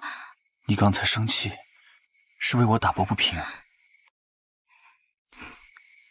今日之事，那个王爷根本不用这样，可他为了向皇室示弱表忠心，不惜让你受伤。我若不当面戳穿他，他指不定日后又要怎么欺负你。那你是在心疼我？我哥哥说了，你好歹也算半个沈家的人，那我自然不能眼睁睁看着你受委屈。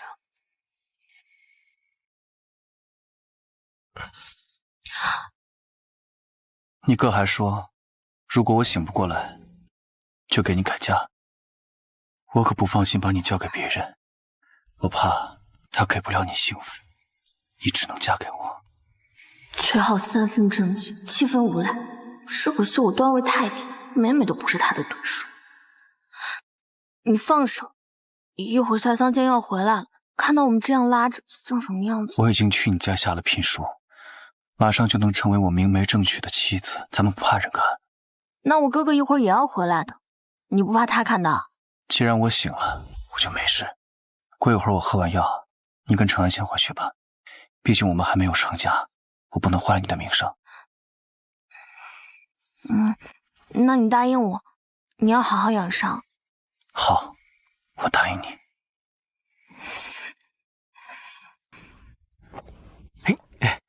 阿昭，这茄子的大小感觉不对啊，老实交代，给谁做的？反正不是给你做的。这父亲的脚和我差不多大，不是给我们做的，难不成是给崔浩做的？是啊，就是给他做的。那可不行，外面男人有的，我们也得有。你赶紧给我做一手。大公子，小姐跟您开玩笑呢。他已经给您和父亲做好了游靴，方便你们上朝的时候穿呢。还是有妹妹好啊。娘，娘，一会儿我和阿昭要去趟崔家，听说崔家的大姑奶奶从陇西回来了，你也一起去吧。娘，来的都是女眷，我就不去了，你们去吧。听说童家也会派人前去，你不得看着点阿昭啊？万一在童小慧手里吃亏怎么办？啊，也是，那一起去吧。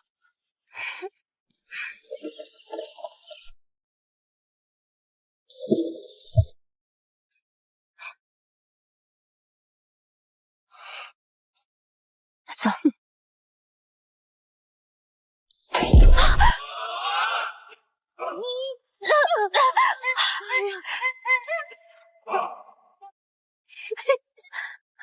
娘，你怎么样？你们看着干嘛？要死啊！滚开！娘，国公夫人，有时候走得快不是本事，走得远、走得稳才是真能耐。你说是吗？最好你们一直有能耐，不劳烦国公夫人费心。唉。娘，你看他得寸进尺的样子，真是可恶。下次进宫一定要告诉你姐，让她想办法打压沈家的嚣张气焰。好，沈丈，咱们走着瞧。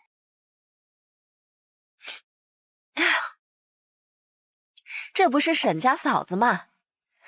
瞧瞧我们的小阿昭，真是出落得越发水灵，怪不得我那犟种弟弟啊，眼巴巴求娶。如此天仙般的人儿，日后若能陪在母亲身边，母亲必然每天都乐开花。阿昭确实有福气，刚刚定亲，我们老三就升了官，我只盼着他们小两口好好过日子，日后再能抱个大孙子，我就乐开了花啦。哎，你们瞧，他们两个含情脉脉的样子，看得连我都羡慕。大姐说的对，阿昭确实有福气。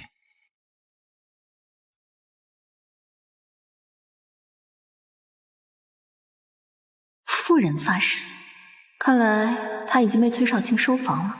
哎，过来坐，阿昭，你坐。镇国公夫人到。听闻崔府大奶奶回府探亲，我特意带小慧过来讨口茶喝，好沾沾贵府的喜气。有劳国公夫人费心了，快快请坐吧。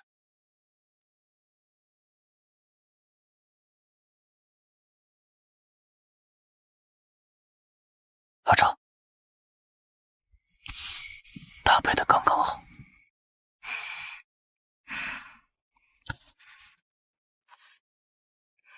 国公府诸事繁忙，夫人还能抽空来访，我们蓬荜生辉。少卿，这段时间总下雨，你有段时间没见到小慧了吧？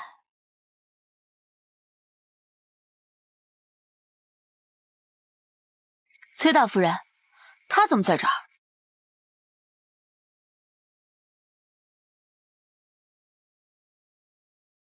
崔大夫人，再过半年小慧就要嫁进来了，总不能什么人都往崔少卿身边放吧？国公夫人，秋娘无亲无故，我娘看她可怜，所以才接近府内。崔府的规矩就是这般吗？我正跟崔夫人问话呢，你一个晚辈也敢插嘴？过去父亲和哥哥碍于我的面子，怕我在大夫人手下不好过，即便不满也都忍着性子，从不会当众露了崔家的面子。国公夫人，那只是个通房丫头，是个下人，夫人就没必要放在心上。既然是下人，可有卖身契？是死契还是活契？既然是下人，也要按照规矩办。老大媳妇儿，回去把卖身契签了。是。少卿，云清，你不是给大家准备了礼物吗？还不快拿出来让大家瞧瞧？哦，瞧我的记性，还要母亲提点。来人，把我的礼物带上来。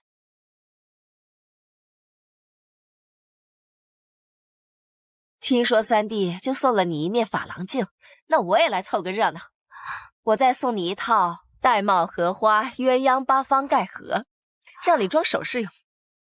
这八方盖盒太贵重了，这是我送给我弟妹的，你别拦着我。再说，只要阿昭喜欢就行。这荷花和鸳鸯寓意也好，送给阿昭啊合适。来，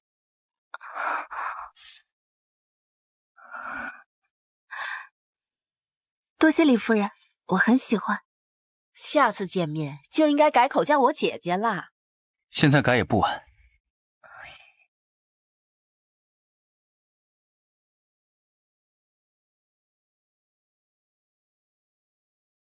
你自小仰慕少卿，没想到还有这夫妻缘分。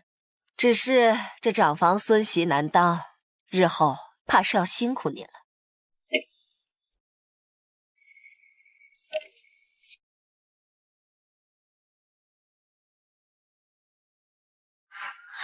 这完全没法和沈昭的那个玳瑁荷花鸳鸯八方盖盒相比。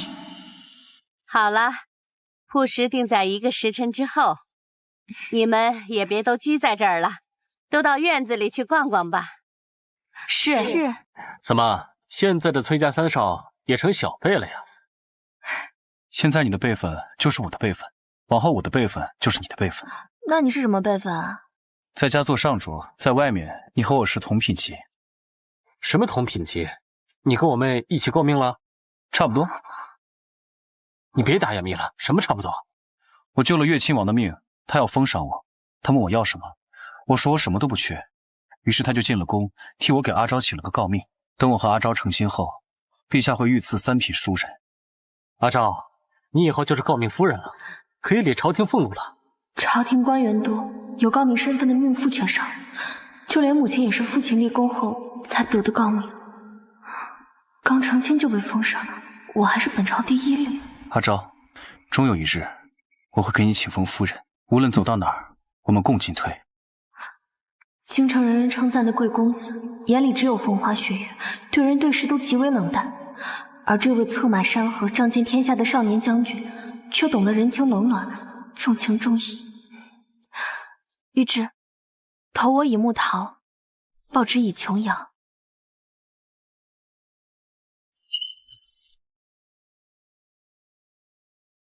这天气不好，要不咱们别逛园子了，去书斋玩飞花令吧。你们玩吧，我要回房看书。少卿哥哥，我好不容易来府里一次，你就陪陪我嘛。男子汉大丈夫，应当建功立业，怎能终日伴你玩耍？那你近日为何没去翰林院，整日陪在你身后的女人身边？她就不妨碍你了？她和你不同。她和我不同，那沈昭呢？崔少卿，既然你不愿意陪我，那我指使你府里一个丫鬟总没问题吧？这里是崔府，别太过分。我过分？那我们去找大夫人评评理，到底是谁过分？好，我跟你去。三叔，大家都要去，一起去吧。好啊，能让阿昭看侄子的热闹，也是件趣事。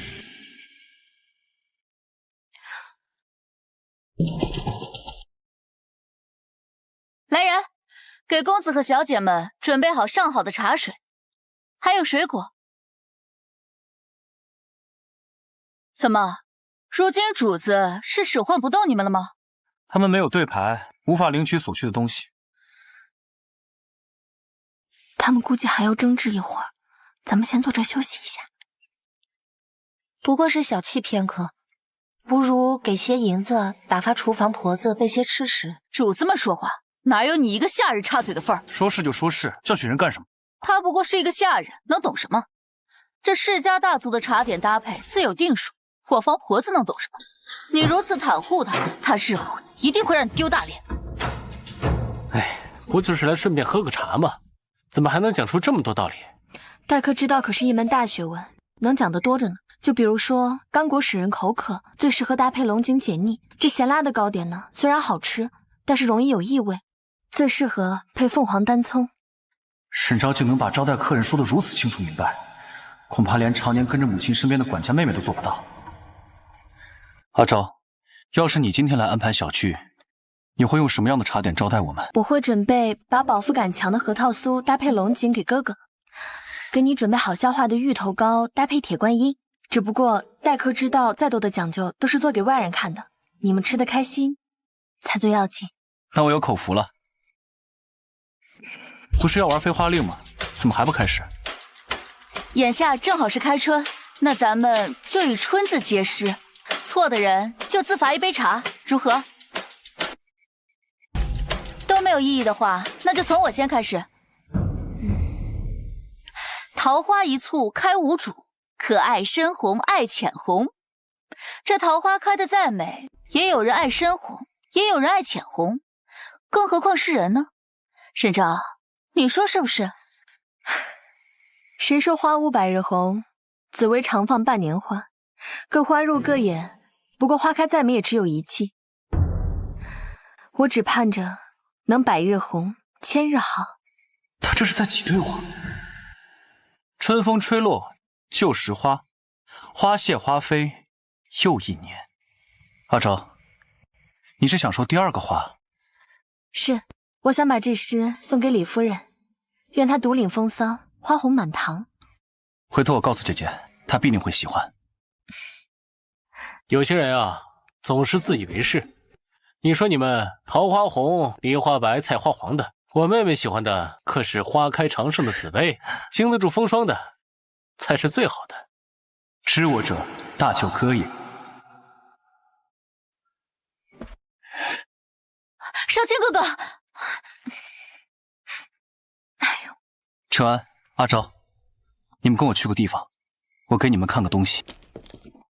阿昭，我找春梅还有点事，你们先去吧。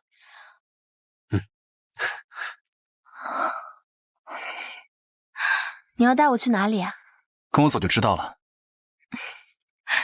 三爷，太傅有急事找您，请您随我来。我把你送回沈府吧，我再过来找你。不必了，崔府的事大，你还是先去忙正事，别让太傅等急了。这里又是花园，你怕什么？况且我哥哥肯定就在前庭里吃茶，谁还能吃了我？三爷，太傅患得急，你还是先跟我走吧。那我快去快回。阿昭，崔少卿是故意将崔浩支开的。阿昭，明明我才是你的未婚夫，你跟三叔那些亲密举动，就是为了激怒我。我知道错了，你就原谅我好不好？崔少卿，我没有必要拿自己的后半生跟你开玩笑。你这个样子朝秦暮楚，既对不起你心心念念的秋娘，也对不起一心要嫁你的童小慧。我与你没有半点关系，你立刻放手。阿昭，我真的知道错了，秋娘只是一个妾室，童小慧举止粗鲁，娶妻当娶贤，我只想你做我的夫人。你口口声声说自己错了，可你根本不知道自己错在哪里，只不过是觉得秋娘与童小慧都不如你意，所以你才来找我。你这个样子，说到底心里只有你自己。你觉得我三叔跟我有什么不同？世家子弟都是三妻四妾，你就能保证他一辈子都爱你吗？真的是父亲在叫我吗？当然。快说实话！三爷，是大少爷逼着小的引您离开。你就能保证他一辈子都爱你吗？你愿有阴晴圆缺，可是暗夜不染，清辉常在。三叔与你不同，他心中有广阔天地，你不过是萤火之辉，照人不亮，徒有其表。你根本就不知道他是什么人，他处心积虑破坏我们的婚事，利用你父亲的职务连升两级，还搭上了乐亲王。这样的人，你觉得他真是那样与世无争吗？他凭借自身实力得到乐亲王与我父亲的认可，有何不同？我们定亲那么久，难道我父亲没有帮衬过你吗？为何他人能扶摇直上，你却不行？崔少卿，凡事还是要从自己身上找原因。崔少卿，往后君卧高台，我栖春山，你我还是各自安好吧。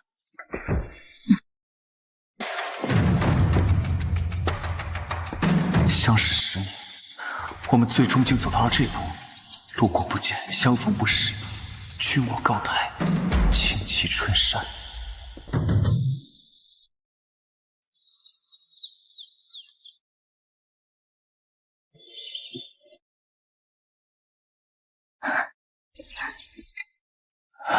你不是去见太傅了吗？跟父亲嘱咐几句就回来了。一路赶来累了吧？过来喝茶。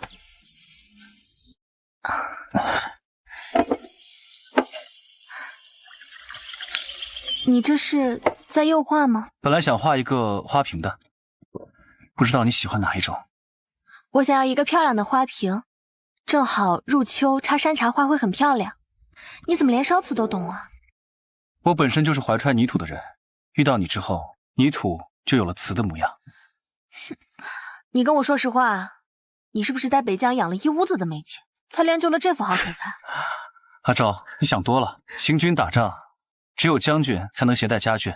我去年才任职毕将军，何况北疆战乱频繁，这种颠簸之苦，一般人都受不了。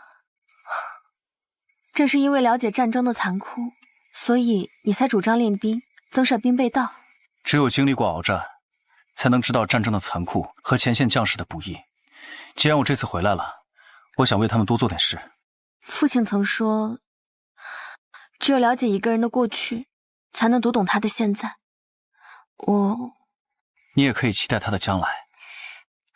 你这些好听话都是哪里学来的？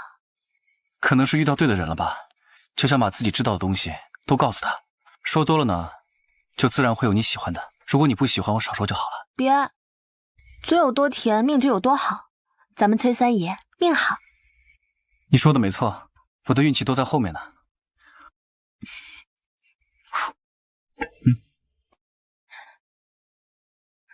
真好，现在眼前人是心上人，以后心上人是枕边人。这皇后娘娘给各府的夫人小姐都发了帖子，说后天举办布施宴，为受灾的州府筹集善款。在布施宴上表现优异者将获得端门之女的称号。这不明摆着抢吗？咱们家阿昭明年就要出嫁，获得端门之女的称号，也算是锦上添花。娘，陛下已经赐婚，再多的称号对我都没有意义，咱们没必要去争。你这个傻孩子，这端门之女就是皇家给的护身符，走到哪儿都体面。娘猜呀，这崔大夫人肯定会为崔玉莹力争，这镇国公府吧，也会替童小慧争取，别到时候就你没有。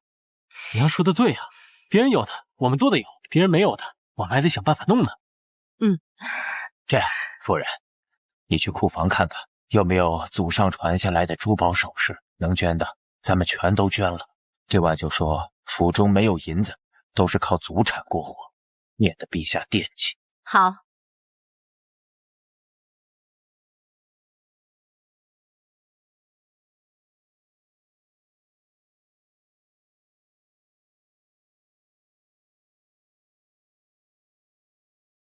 我不过是个七品穷汉，沈昭向来心高气傲，贪图权势，选择官位更高的三叔，也是人之常情。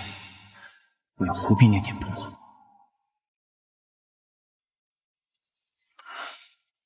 陛下驾到！陛下万岁万安！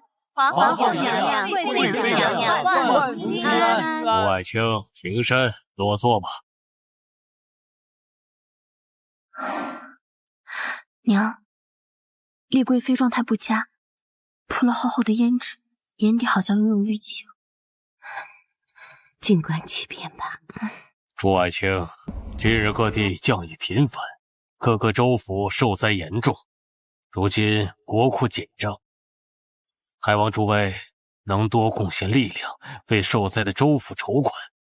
今日宴请，所有的夫人和小姐都可以参加仪式，大家用金银财物下注，第一名荣获端门之女的称号，所获财物都将纳入国库，充当赈灾银。都说巾帼不让须眉，哪位夫人和小姐愿意出来先比试呢？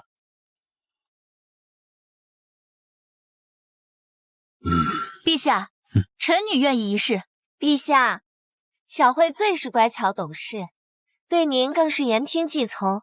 不管什么时候，只要您开口，她呀，必能全力支持。贵妃说的没错，你入宫5年，我也是看着她从一个小丫头到今天亭亭玉立的样子，确实是最听话的。陛下，既然是比试，臣女觉得一个人总有点提不起精气神儿。臣女想从闺秀中选择一位，和臣女对弹一曲。你这个提议不错，你想请谁？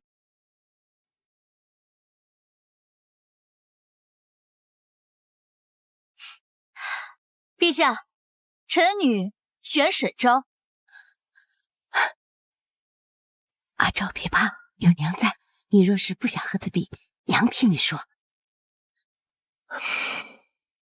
我这辈子还是躲不开童小慧的纠缠。都说沈千金是闺门典范，不会连琴都不会弹吧？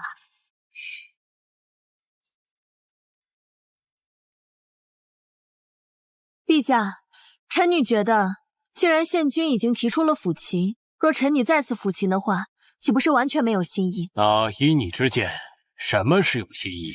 臣女想为陛下和皇后娘娘献上一幅泼墨山水图，琴声悠扬，笔墨天香，岂不是别有一番意境？陛下，要是2人配合，一人泼墨，利用泼墨的形象绘画，应该会有挑战性。我想跟沈小姐一同绘画。陛下，这泼墨山水画听起来就是有趣，再加个人进来，更加能考验沈小姐的画工。您觉得呢？陛下，小姐们比试才艺，让男子加入，怕是不好吧？真金不怕火炼。沈昭若是真有才能，那就不怕被人为难，真准了。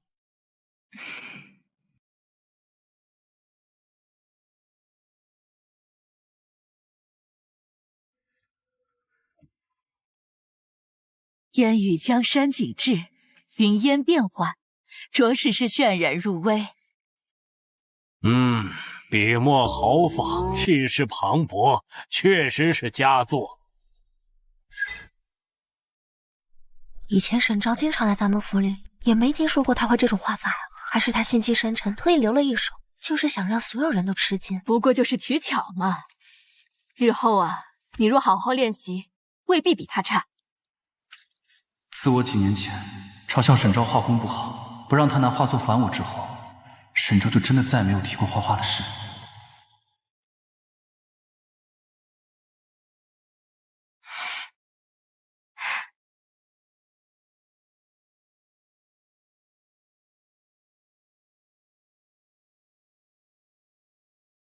江山画卷展徐徐，步步惊心探俊卢。万壑雄奇飞翠羽，千波浩渺引渊鱼。笔墨功能名四海，名垂千古在心域。九天昌河开宫殿，万国衣冠拜冕旒。好。沈小姐这字画配得极妙，陛下谦恭伟业，功在当朝，造福万世，真是千古一遇，万世难出的贤君。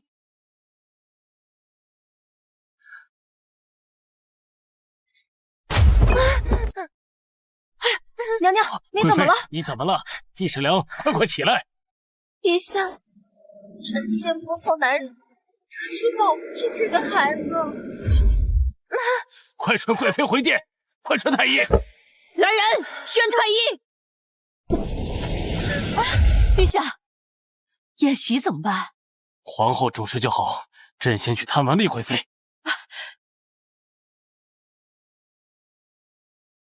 贵妃身体抱恙，本宫也万分焦急，但眼下栽地募捐更为重要，我们还是继续进行。就算没有公母在，这一局我也赢定了。沈小姐的泼墨山水技艺高超，令本宫眼前一亮。小惠县君的琴艺也十分出色，真是辛苦你们二人了。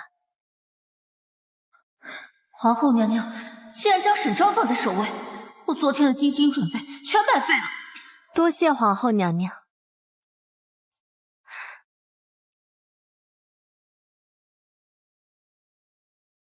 才艺比试到此结束，大家可以开始捐赠了。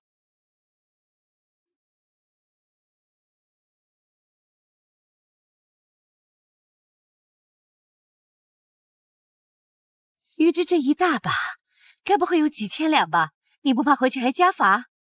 这是我打胜仗陛下赐我的，又不是什么来路不明的银子，全当给阿昭添妆了。哼，不过只是赢了个比试，有什么可厉害的？投机取巧罢。你娘，闲话人人都会说，毕竟活在别人眼中，死在别人嘴里。我当是谁在这里大放厥词，原来是沈小姐。不过就是得了皇后娘娘几句夸奖，用不着在这里趾高气扬。娘，等沈昭嫁到崔家，母亲是崔家宗妇，又是长嫂，早晚有收拾她的时候。马上就要嫁人了，还是收敛点好。大嫂，你说谁要快嫁人了？女子早晚就是要嫁人的，我没特指谁。既然还没嫁人，那就在家从父，你还没有资格跟我争。那出嫁以后呢？自古男儿皆薄情，年少耳鬓厮磨的时候，哪个都是情深意重。日子过久了，便会弃之如敝履。你看自己跟旁人有什么不同吗？路都是自己走的，愚者苛责别人，智者修炼自己，怨不得别人。你要是过得不如意呢，那就静下心来，好好审视现状，总比自怨自艾强。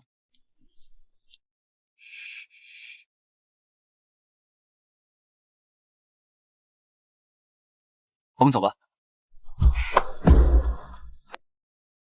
启禀娘娘，募捐金额已经统计完毕，金银器具也折算成银两，这是清单，请娘娘过目。这么短的时间就筹集到快50万两银，甚好，甚好。师傅，公布压轴排名吧。第一名是吏部尚书之女沈昭。沈小姐德才兼备，确实能当此殊荣。来人，赐沈昭端门之女。多谢皇后娘娘。本宫替灾民们感激各位的倾囊相助。天色也不早了，都回吧。是。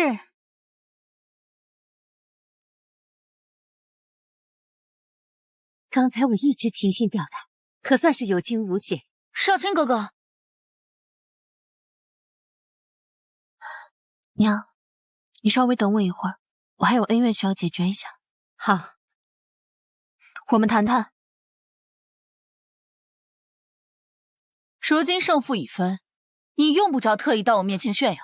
从前你对我有敌意，我可以理解，但我现在毫无瓜葛，你为何还要处处针对我？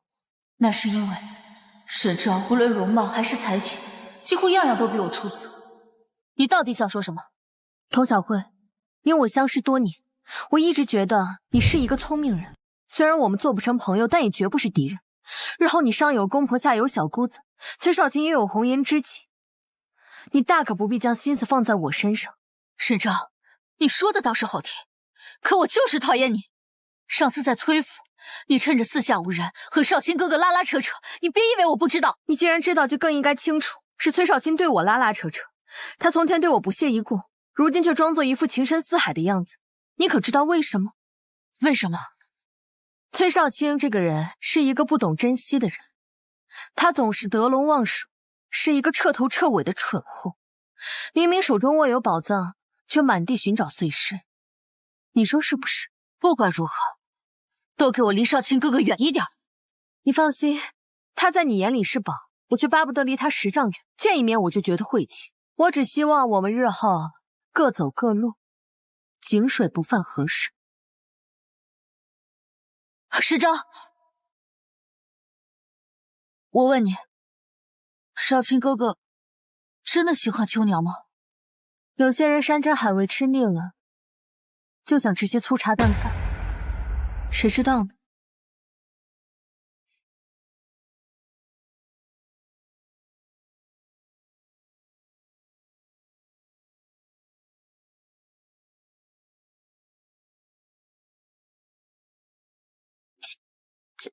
你们这是怎么了？怎么跟个霜打的茄子似的？今日陛下带领百官去祈福，刚走出皇宫，紫禁城东华门便坍塌了40余丈。陛下当场大发雷霆，说到底还是国库空虚啊！这场天灾怕是难过了。爹，我也听说了，百姓种的庄稼大部分都绝收了。我在想，我们要不要在府里多备一些粮食？一来府里有保障，二来也可以施粥赈济灾民，也算是未雨绸缪嘛。女儿说的对，咱们确实需要再准备一些粮食。那就有劳夫人多买些粮食，少买些精米，多买些糙米，另外再买些大麦、矿麦和糯米。老爷、夫人，程义伯府送来的帖子，请您过目。程义伯要嫁女儿，夫人，你备一份礼金，带上阿昭一同去吧。好。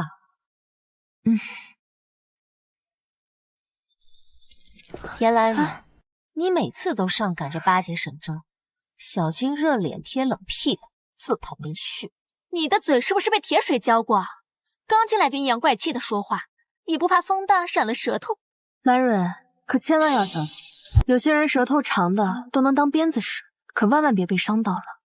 沈昭，要是三叔知道你现在这副牙尖嘴利的样子，定然不会娶你。啊，你是不是早上没刷牙呀？怎么张嘴就熏人呀？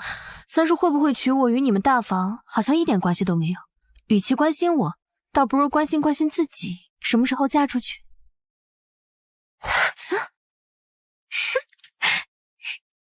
他今天是吃炮仗了吗？怎么心情这么不好？你不知道，上个月崔家出了点小事，现在大房都快闹翻天了。什么事情啊？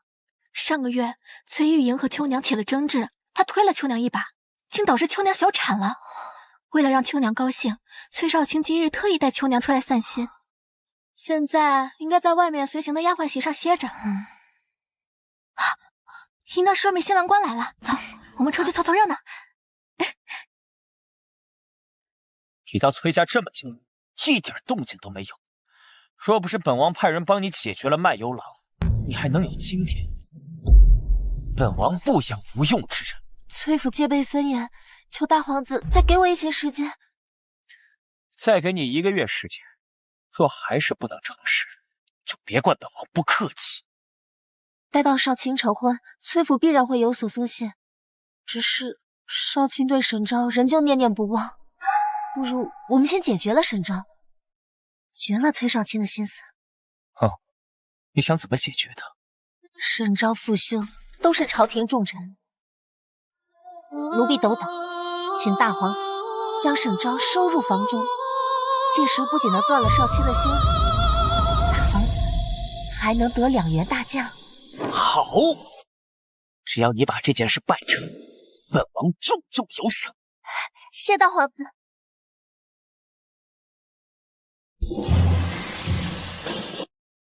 哇！走，看那个。沈小姐，沈小姐，玉莹到后院崴了脚，你们随我去看看吧。崔玉莹受伤，你不去找崔家人，来找我们干什么？玉莹与家中有龌龊，她之前与2位小姐交好，想着重修旧好，这才借此机会来找你们来了。好啊，去看看吧。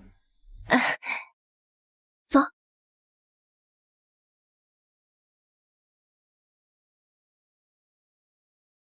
玉莹呢？刚才还在这儿。刚才坐在里面的小姐去哪儿了？那位小姐说院子门口风大，先回客房休息。她担心家人找不到她，特意吩咐奴婢在此等候。几位小姐，请随我来吧。那我就先不去了，我怕崔小姐见了我生气。再说少卿见不着我，该着急了。只有崔少卿那种没脑子的男人，才会被他勾得神魂颠倒。我们刚刚一路走来，少说也有100米有余。崔玉莹脚受伤了，她是如何自己走过来的？辉小姐是奴婢扶那位小姐走过来的。2位小姐，里面请。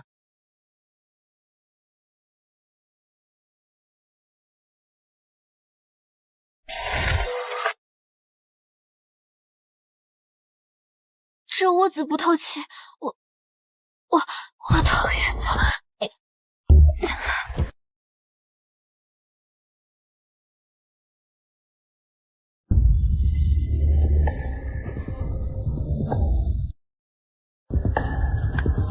他们2人衣衫不整，若是大皇子第一个赶来，看了他们的身子，他们便只能委身于大皇子。不好了，伯爷，后院走水了！什么？各家小姐是不是在后院歇息？快，人命关天，咱们赶紧过去看看。大皇子，不能去啊！我是危险，快去看看了。你可千万不能去啊！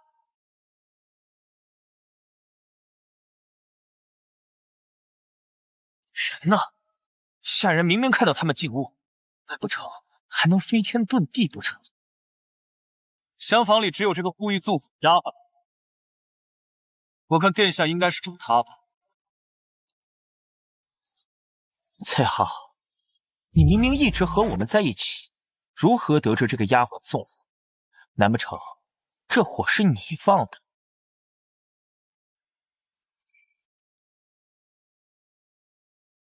这是和崔大人没有半分的关系，是我2人发现这丫头行迹鬼祟，才特意通知禁卫抓人。既然这样，那便通知刑部，让刑部问审好。不行，这丫鬟谋害重臣千金，必须交由慎刑司审讯。此事我已禀报过皇上。程义博还要修缮府邸，本王便不再过多打扰，先告辞。各位，今日是我招待不周，还请多多包涵。什么事儿这个？走吧。真是。是秋娘以崔玉莹受伤为借口，引我们到客房的。大皇子赶在所有人之前进入客房，若不是我们早有防备，只怕早已中了大皇子的诡计，只能委身于他了。秦家纵火案凶手一直没有找到，或许正是因为背后有大皇子助力。今天大皇子明摆着是冲你来的，你一定要小心，若有危险，切记万事。你也要小心，大皇子拉拢岳亲王不成，日后定会将矛头对准崔家。不必忧心，我与崔家都能应对。走，我送你回府。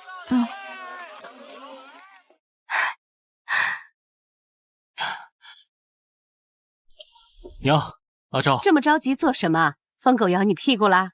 确实有疯狗，但咬的不是我。这宫里传出圣旨，认为大皇子为镇斋总使，安顿灾民，任命阿昭和崔玉莹为监察女使，协助治灾放粮。据说是丽贵妃和大皇子的提议，他们一肚子坏水，指不定憋什么坏呢。哥，既来之则安之，他们就算再手眼通天，也不可能在大庭广众之下害我吧？阿昭说的对，等你爹回来我再与他细细盘算，绝不能让阿昭陷入危险。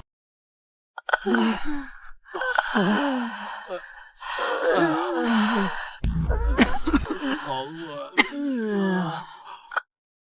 这个地方乱洋洋的，一点秩序都没有，想统一管理可不是件容易的差事。阿昭，你待会儿定要小心些啊！沈昭，既然知道自己能力不行，还不如早早向陛下坦白无能，尽快卸任，以免丢人现眼。帕子都捂不住你的臭嘴，张嘴就是臭不可。阿昭，你千万别管他们，都是蝙蝠身上插鸡毛，算不上什么好鸟。诸位，叶亲王命我等负责城外巡防，这些日子叨扰几位夫人小姐。大皇子在城头讲话，诸位随我来吧。走吧。那你怎么还没过来？你们都是干什么吃的？这么点小事都做不好，不行就给本殿都滚蛋！殿下，他们一听说要以工代粮，所有人都不愿意来干活了，我也没办法。我看就是这些日子好吃好喝把他们惯的，既然都不愿意劳作，还不把人都给本殿赶过来？难不成让本殿下在这干等着吗？走，我干活去。殿下，不如让几位姑娘试试，她们也是陛下钦派的女官，总不能袖手旁观吧？沈昭，你过来！沈昭，你给本殿速速过来，莫要耽误时间。我陪你一起过去。马车后面有100口新锅，你让人熬上稀米，再将车里的馒头也拿过来，我自有办法。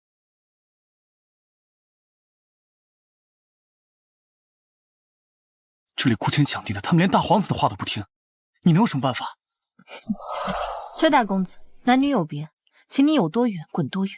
哼，你别不识好歹。我妹妹不需要你帮忙，好狗不挡道，走开。哥，他一下马好心当驴肝肺，不识好歹，你别管他了。有人想找死，和我们无关，你们和我回马车。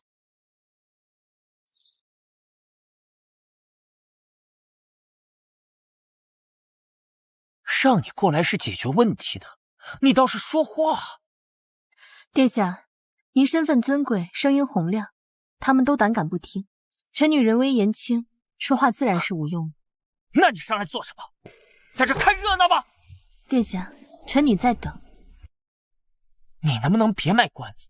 到底在等什么？请殿下给臣女1炷香时间，殿下自然会知道答案。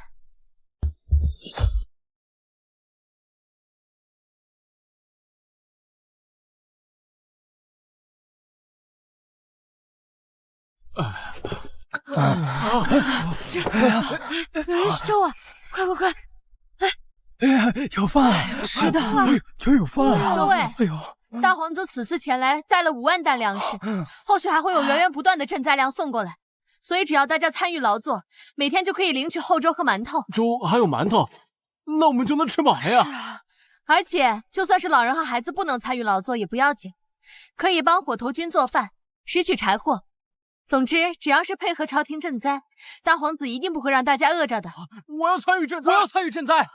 我也要！还有我！我也要参与！我也参与！还有我！我也要！还有我！有我！不过就是给点粥和馒头，怎么就说服难民了？之前朝廷不也在施粥吗？到底是什么改变了沈昭，让他如此耀眼？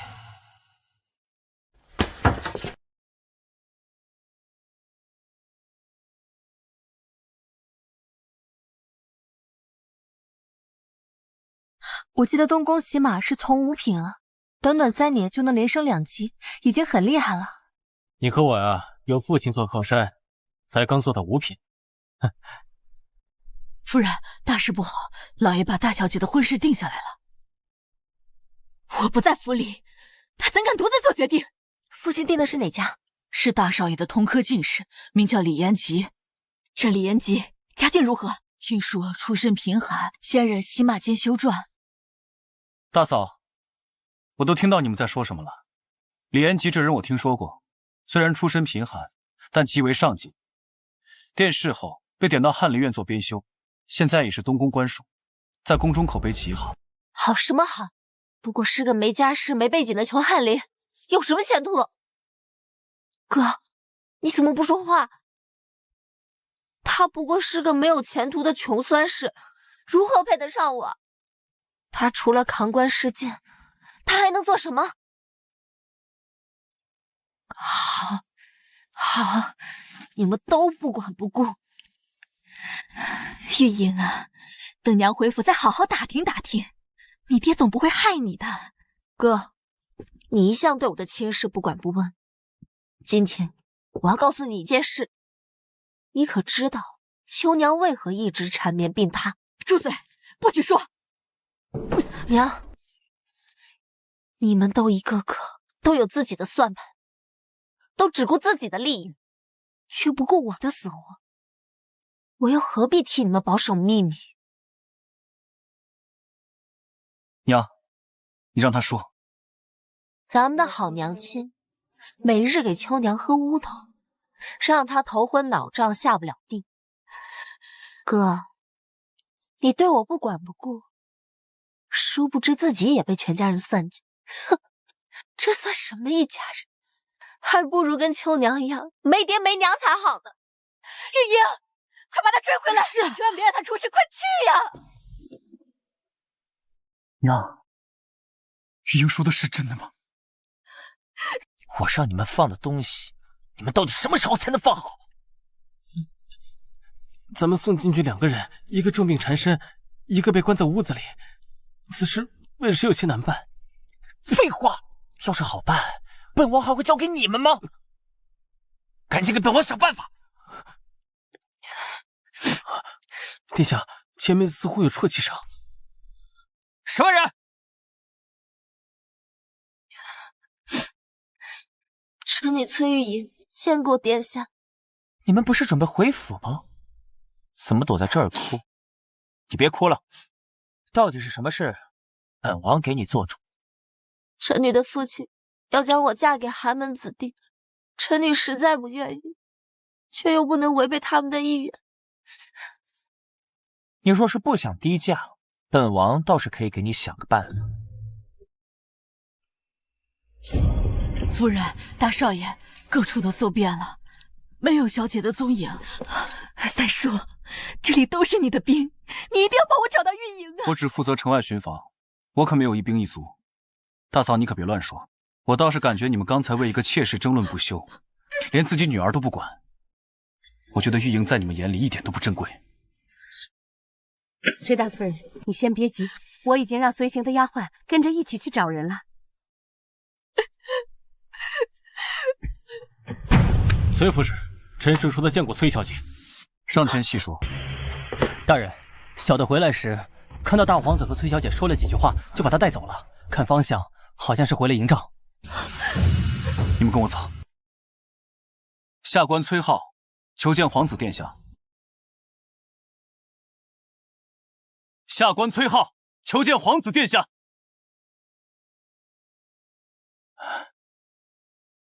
哦，崔浩，本店刚刚在河边救了个失足落水的姑娘，骗你过来搅本王好事。说吧，你找本王什么事啊？营区周边恐有细作，为了安全起见，还请殿下让臣辨认一下您救的姑娘。不过是个身娇体软的姑娘，能是什么细作？不过崔副使也是为了本殿着想，既然如此，那你便出来吧。玉莹，哦，你们认识啊？这是本殿的女人，还轮不到你动手。适才哥哥与母亲争吵，玉莹心情烦闷，便到河边散心，不慎失足落水。是大皇子殿下救了臣女，臣女无以为报，只能以身相许。哦，你是太傅的孙女？哎呀，快起来！早知你是太傅的孙女，本殿下说什么都得以侧妃之礼迎娶你。要不，崔家说本殿挟恩图报，可怎么办？臣女无以为报，救命之恩大于天。臣女的家人们绝不会这样想的。这一切都是误会，殿下还请让下官带走侄女。崔副使，以后咱们都是一家人，你放心，本殿下这就进宫禀告父皇和母妃，定会给崔小姐一个侧妃名分。臣女谢殿下怜爱。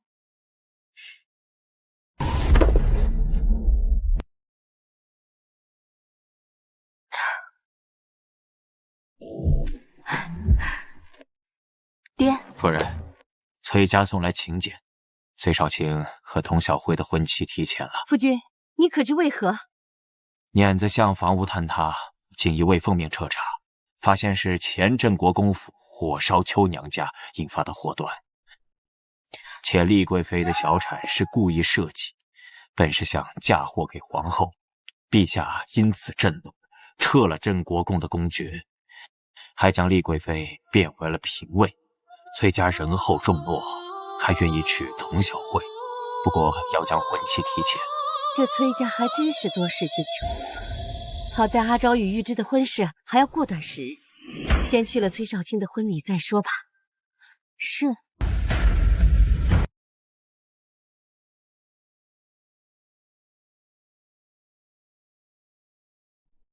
幸亏现在是太傅当家，如果交给崔少卿的父亲，这场婚事非得成为全城的笑话。别人都在观摩婚礼仪式，你瞅瞅他俩，阿昭也不知道在那嘀咕什么。我小时候淘气，就喜欢爬树。有一次，父亲揪着我背书，我实在是厌烦，就偷偷爬到了树上去。结果父亲把整个府都翻了个底朝天，愣是没找到我。真没看出来，我们能文能武的崔副使小时候竟如此淘气。到底是哪本圣贤书让你这般头疼，都得逃之夭夭？过秦论。过秦论确实难背，《汉书》《文选》又都有这一篇，想要熟记于心着实不易。我哥哥当初为了背它，挨了爹2顿狠揍，戒尺都生生打断了2根。那你会背吗？秦孝公据崤函之故，拥幽州之地。这是多不喜欢我，才能连成亲都不愿挂着孝女。赵元郎文采斐然，何不作诗下轿啊？是啊，作诗，作诗，作诗，作诗，作诗，快作诗，快作诗，作诗，作诗，就是作诗一首啊，赵元郎。花堂小轿落门台，遮掩春山至上才。若到团圆似明月，此中须放莲花开。哎呀，好诗好诗，状元郎果然好，果然是。哎呦，状元郎果然大才，是这样。这诗做得太过敷衍了事，一看你没有真情实意。如果换你写我，你会写什么？我要写不写风花，不写雪月，只写春来暖，花满园。陌上清风迷人眼，与你共饮岁月风醇酒，杯杯都是人间情。原来喜欢一个人是春风送暖，岁月与共。我已经开始期盼和崔浩往后的年年岁岁，朝朝暮暮。那你呢？什么？哦，若是你写我，你会写什么？一屋何两人，三餐烟火暖，愿可共繁华，四季皆安然。人生很短，不过朝暮与春秋。我所求是温暖与陪伴，我想与你四季安然。你在我心上，我在你身旁，往后余生，愿我们不负相遇。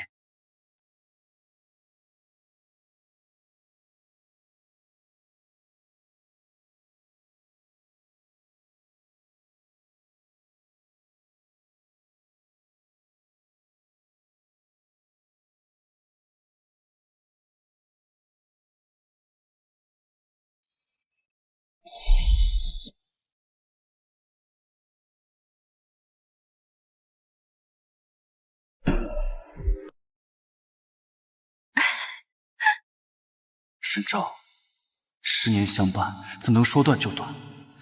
我那么多次卑微求和，换来的却是你的狠心移情。你是铁石心肠吗？新郎官，你倒是走啊！快走啊，新郎官！少卿哥哥，你不必担心我跟不上，我能跟上。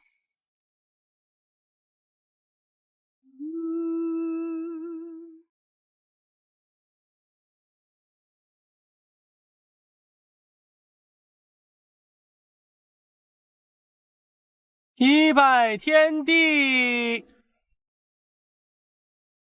二拜高堂，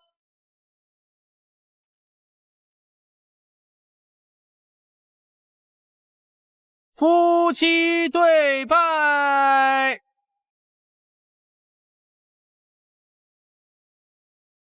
本以为抓住崔少卿就能飞上枝头，哪想这枝头长满了倒刺，竟将我扎得体无完肤。好在大皇子已有计划，崔家少夫人的位置我得不到，便毁了所有人。崔大少爷闹起来了，我们快去看看。走。啊，我们也去看看。走。你父亲和姐姐跋扈，所以才落得这么个丢职被贬的下场。以后你最好是少出去，免得丢人现眼。都说崔家是钟鸣鼎食之家，汉末诗书之族，培养的嫡长孙却3年不得重用，只会欺压良善女子，抬娶无知妇人，成为街头巷尾的笑谈，果真是一代不如一代。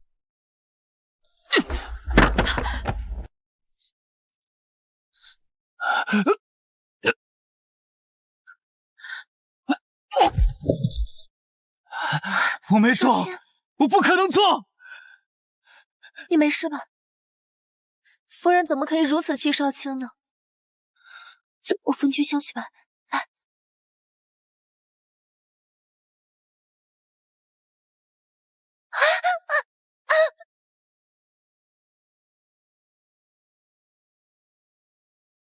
彭小慧，你故意的！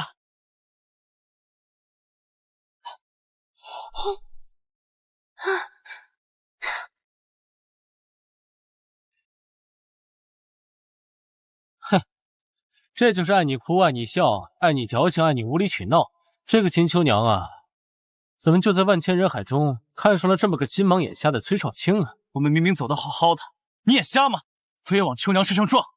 崔少卿，我看瞎了眼的人是你吧？你哪只眼睛看见我撞的？退一万步来讲，就算我撞了他又如何？她不过是个丫鬟，难道她见了我不用行礼吗？女子都以夫为天，你这样对你夫君说话，今晚的洞房花烛夜，你想独守空房吗？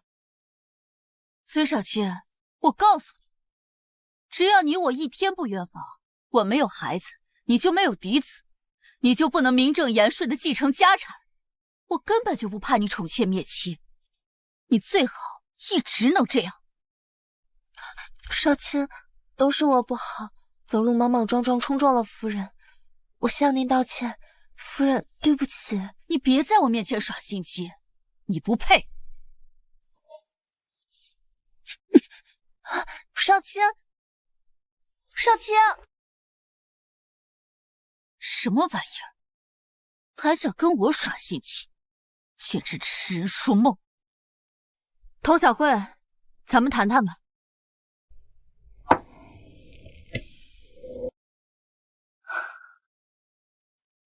你可还好？自从童家失势以来，看尽世人冷冽，才知道离了权势之后，我便什么都不是。崔少卿刚遇秋娘山盟海誓时，我也曾失落过一段时间，成了全城的笑话。可后来才明白，当你不在意时，任何闲言碎语都伤害不了你。童小慧，你是聪明人。你想从我这儿得到什么？在这之前，我想先问你，若让你在童家与崔家之间做选择，你会如何选择？童家已然将我放弃。从现在开始，我以后的每个选择都为了我自己，所以我不选崔家，更不会选童家。我只想好好过完此生。你这样想不错，可如今你想在大房过稳安生日子，也并非易事。你想说什么？当初秋娘全家葬身火海，唯独她一人逃生，之后却迟迟找不到凶手。再程一伯府婚宴，她引路，险些毁了我与兰蕊的清白，你应该有所耳闻。此人浑身透着谜团，若不查清楚，日后必成祸患。若是累及崔少卿，你定不能躲好。日后你执掌大权，不如趁机跟他调查清楚，查清楚此人的底细。只要消除这个隐患，崔少卿又不是个主意大的，一定能过上你想过的安生日子。好，此事我同你合作。玉之重亲情，他与大老爷兄弟情深，况且父母在，不分家，他有他的志向。我不想后债之事分他太多精力，所以你有任何需求，尽管与我合作。好。阿昭，如今秋高气爽，明日我去神府接你去踏秋，怎么样？好啊。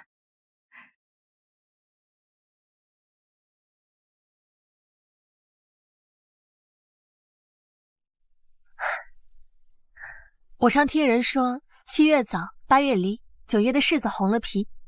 如今看着这柿子挂满枝头，果真应了范大家那句“村岸桑枝合，林红柿子繁”。哎，我帮你。虽然柿子甜美，但不能直接摘下来食用，须得脱色才行。这里的柿子地处偏僻，无人采摘，实在是可惜。不如我们找人将它都摘下来，送到营区给百姓们尝尝鲜。还是阿昭心思细腻聪明，我自愧不如。我立马就安排精卫的人过来，把这些柿子尽快运往营区。只要熬过这个冬天，就一定会诸事大吉的。哎，要是柿子加海棠，那就更吉利了。什么意思啊？来，5个柿子加海棠，叫5世同堂，祝我们长命百岁，子孙满堂。5世同堂，他也真敢想。阿昭，秋随冬喜，日日如常，事事如意，岁岁安康。行己所爱，爱己所行，朝暮相伴，携手白头。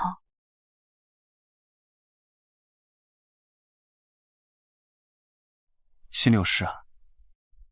我只是突然想起来，兰蕊上次来神府，与我说起玉莹被王妃折磨得不成样子，我便暗中找人打探，才知道她已经是被人关起来了，人倒是胖了不少。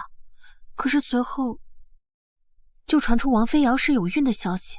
你的意思是，玉莹有孕，王妃借腹生子？此事定然瞒不过皇后娘娘，一定要小心应对。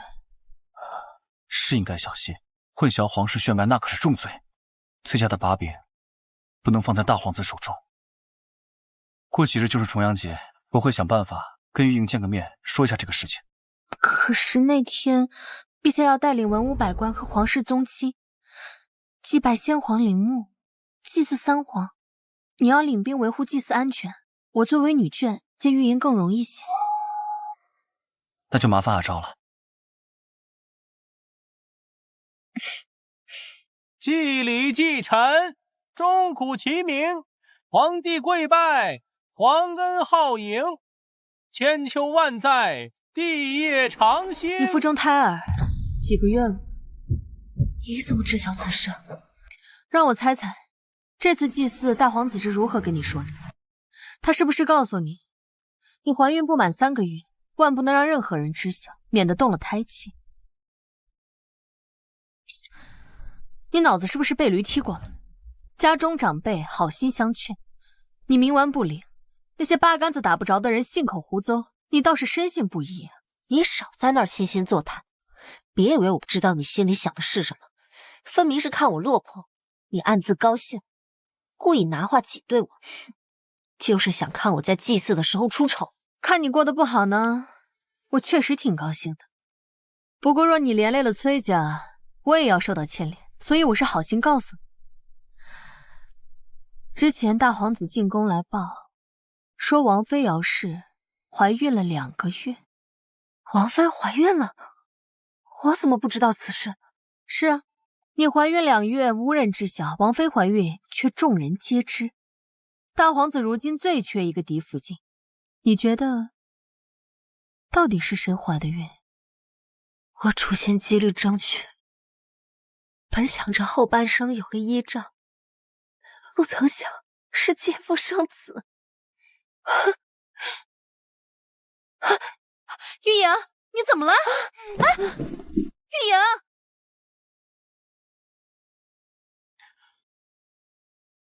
石凤，速去查看怎么回事。是。大胆，何人在此喧哗？不知道陛下在祭祀吗？石公公，大皇子侧妃刚刚不知道为何突然晕厥，麻烦您请太医瞧一瞧吧。这咱家也做不了主啊，还得请着陛下。石公公，眼下人命关天，吴盼院不是也在场吗？你让他过来看看吧。言之有理，咱家这就去请。吴院判啊，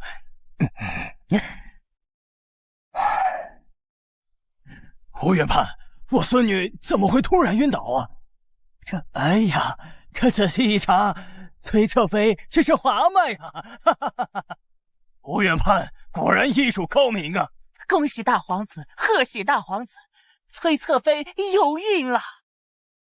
陛下，祭祀刚结束，崔侧妃就被查出有孕，这是天降吉兆啊！说得好，此子来的正是时候，定是祖先显灵，降下了祥瑞之兆啊！大皇子，崔侧妃有孕，为何你看上去不太高兴啊？皇后娘娘真会说笑，侧妃有孕，我自然是高兴，只是今天是祭祀，怎好耽误陛下和诸位大臣的时间？陛下，臣刚刚收到一封密报，请陛下过目。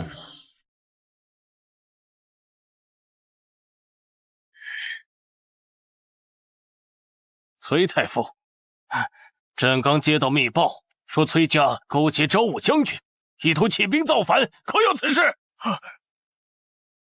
陛下明鉴，崔家随太祖打天下，辅佐了5代圣君，绝不可能生出忤逆谋反之罪，请陛下明鉴。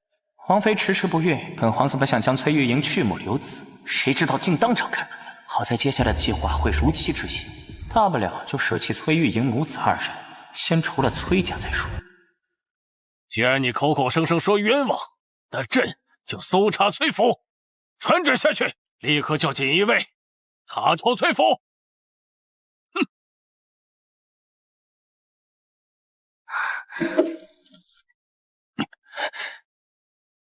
清者自清，您不必担心。是啊，准备了这么久，也该拔出陛下心中的钉子了。娘，莫要慌张，崔家想必早有应对之策，咱们暂且耐心等待便是。启禀陛下，臣等在崔少卿的书房内搜到崔太傅与边守将军往来书信和呈房图，请陛下过目。陛下，这不是臣的东西，臣一点都不知情。你动动嘴巴就说毫不知情，若说话有用的话，这还养锦衣卫做什么？来人，将崔太傅和崔后带上来，朕要亲自问他们。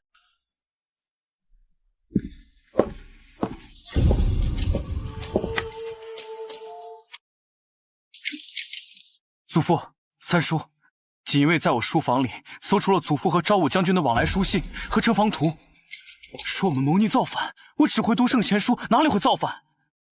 一定是有人栽赃陷害，你们一定要向陛下解释清楚啊！若要解释，也该由你来解释。东西是从你的房间里搜出来的，难道这些东西自己长了腿，跑到你的房间里不成？陛下，书信里写道，祖父和昭武将军有勾结，那自然与祖父逃不了干系啊！陛下，东西是从少卿的房间里搜到的，却不代表是崔少卿放的。我今日进宫祭祀，府内只有女眷，还恳请陛下把童小慧宣进殿来。她只是一个妇人，三叔宣她进殿干嘛？你连自己的家门都看不住，怎敢责怪他人无用？来人，宣童小慧进殿吧。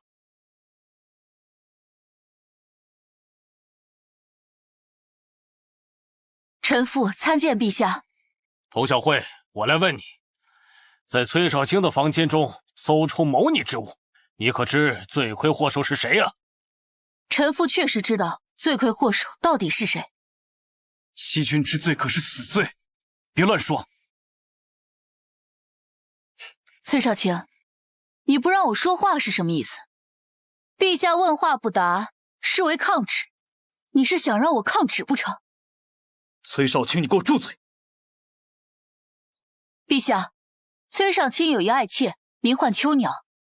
崔少卿平时从不允许有人进入他的书房，但今日上午有下人禀报，秋娘独自进入书房，所以臣妾已经将秋娘拿下，随时可以当堂对质。胡说！你就是嫉妒秋娘得宠，所以在陛下面前陷害于她。你这个毒妇！闭嘴！朕在此没有你说话的份。来人，把秋娘给我带上来。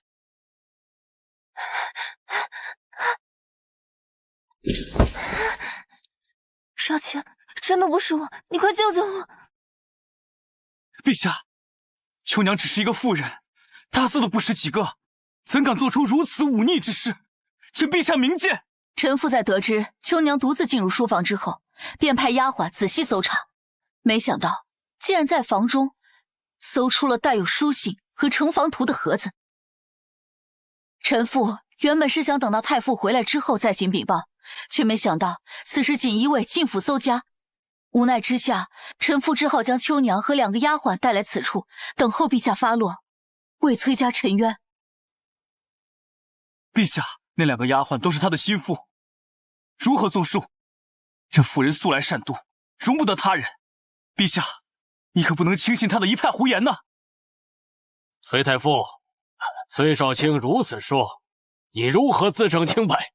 陛下，据臣查证，秋娘与内院的方婆子和外门的小厮来往密切，多次通过他们将内院的秘密送出。臣怀疑有人故意陷害崔家，所以将他安排在崔府。陛下，秦家失火当日，我也在现场。我发现门外的柱子上都有火油的痕迹，是有人故意放火。我为了查清真相，找到了卖油郎，但他死在家中。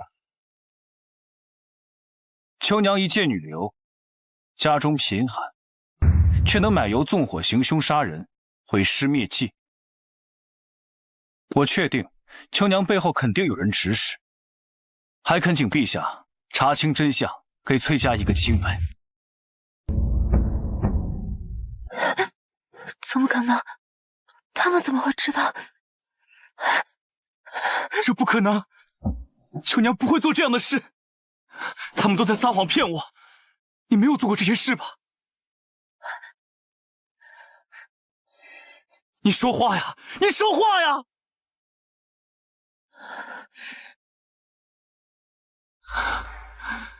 不可能！不可能！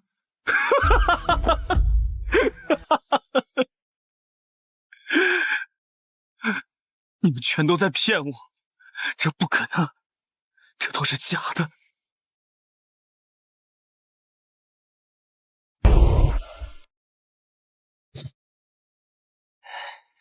你们慢慢吃。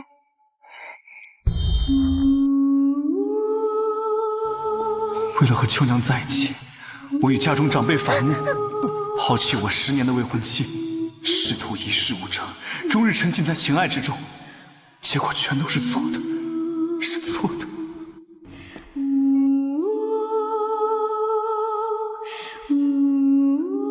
秋娘背后之人是谁？是你们打算自己承认，还上阵自己查个水落石出？父皇明鉴，儿臣是曾与秋娘有过联系，但近1个多月，儿臣一直在面壁思过，从未与她联系。儿臣敢保证，今日之事跟儿臣没有关系。你还在狡辩？好，来人，把秋娘送到慎刑司，朕今晚就要知道结果。陛下饶命！陛下饶命！陛下饶命！陛下，陛下饶命！陛下，陛下！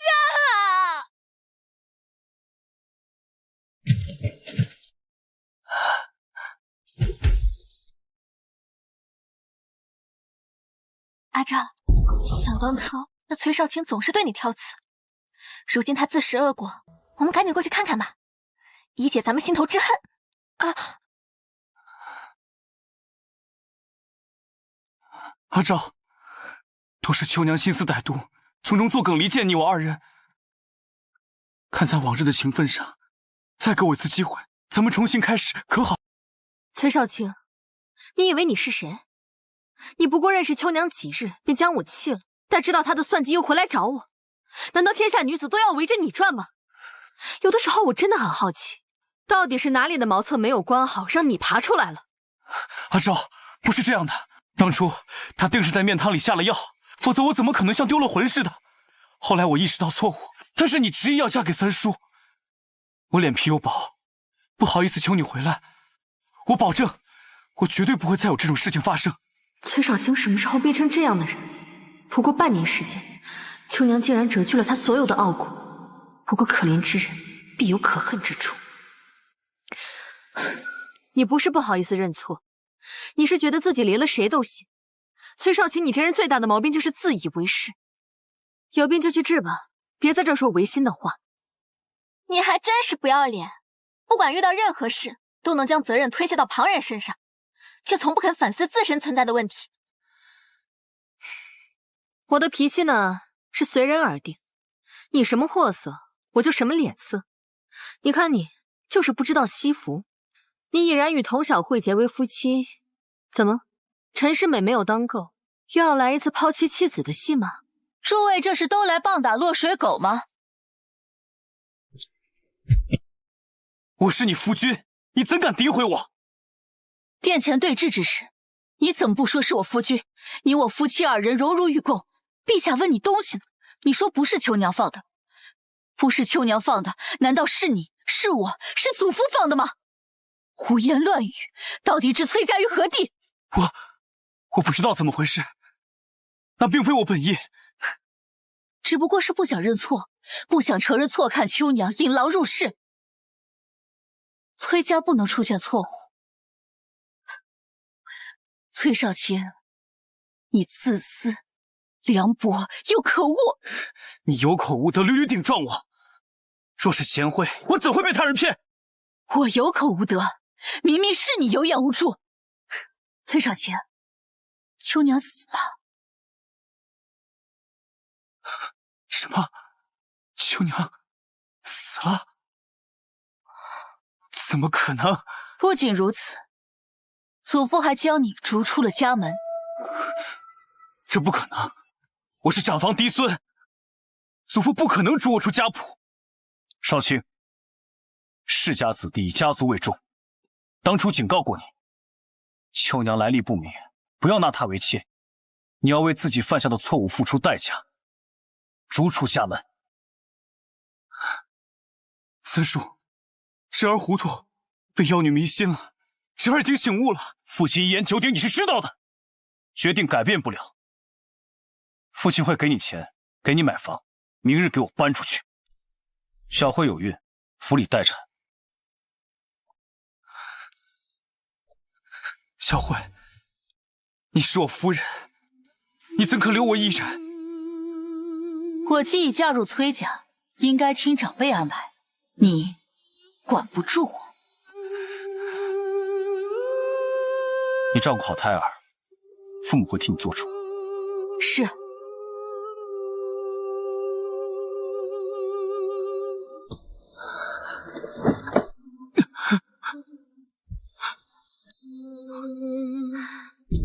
秋娘不是被带到慎刑司了吗？怎会出事？被押送的途中，被锦衣卫的内奸刺死了。陛下要求彻查下去。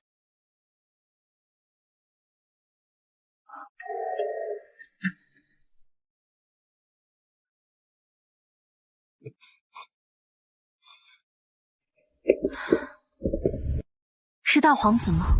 事关重大，皇上应当会彻查下去。京中官员大洗牌，大皇子势力被铲除，崔家总算可以安心了。我也可以放心娶你了。那我等你。今天是阿昭出阁的日子，伯母，你和阿昭可不能哭，要打扮漂漂亮亮的，让全城的闺女都眼红去吧。好。阿昭，这是我给你准备的天妆礼，你快看看，喜不喜欢？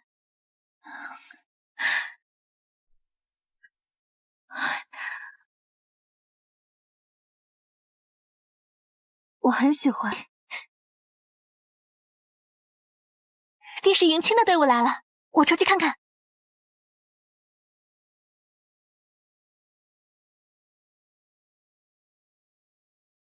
新郎今天想要迎娶娇妻可不容易，可要答对我们几道题啊！来，什么水没有鱼？什么火它没有烟？什么树它没有叶？什么花它没有枝？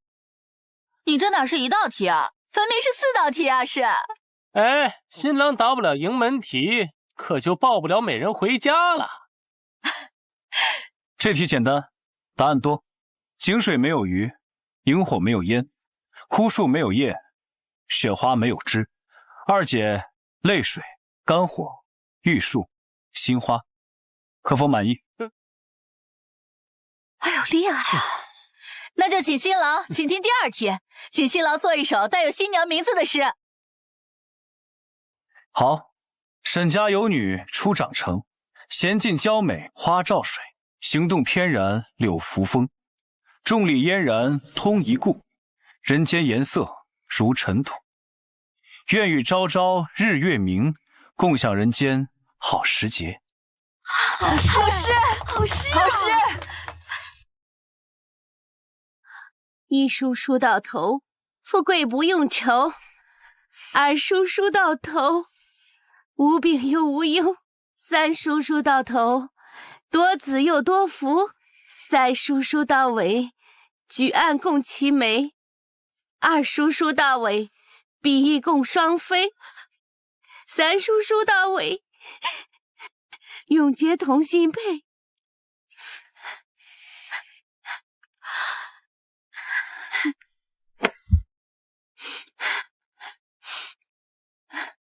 阿昭今日出阁，与姑爷喜结良缘，是幸事。阿昭自幼就乖巧懂事，现在又觅得佳婿，父母盼你长笑颜，与夫君百年好合，万事顺意。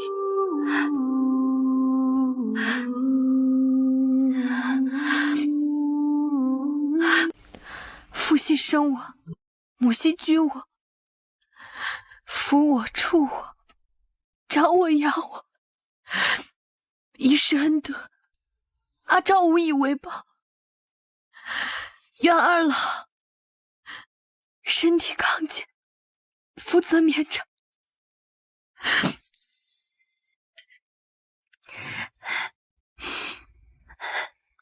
愿大哥一家平安喜乐，子孙满堂。昭昭，今天是大喜的日子，可不许哭鼻子。崔家又不远，一炷香的功夫就到了。日后年节，带着玉芝常回家看看。他若不让你回来，哥哥打断他的腿。就你那点功夫，还想打断人家的腿呢？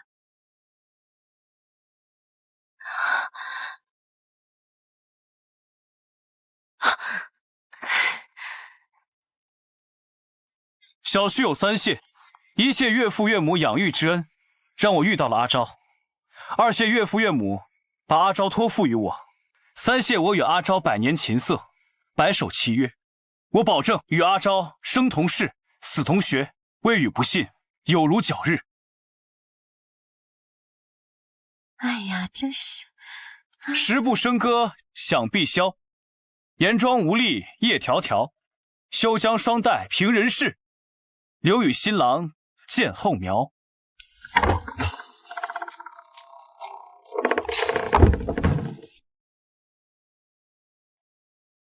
崔浩，今日我将女儿托付于你，愿你们夫妻携手，互为良配。愿你视她如宝，不离不弃。日后世卿孝，皆下慈，和柔正顺，幸福美满，永寿偕老。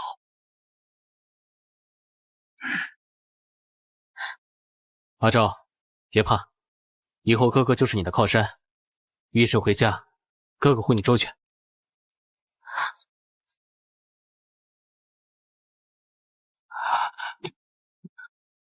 阿昭，你真要嫁的？三叔，沈昭是我未婚妻，她本该嫁给我，是你见异思迁，背信弃义，你还有脸来这儿？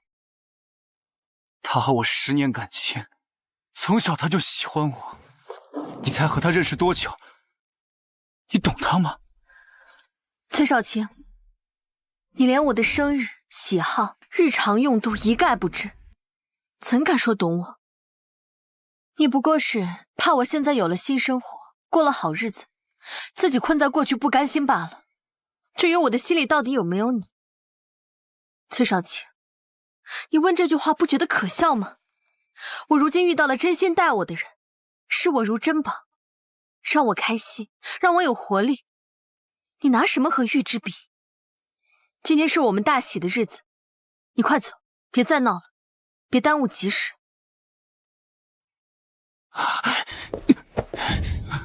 给自己留点脸，别再纠缠了，不然我对你不客气。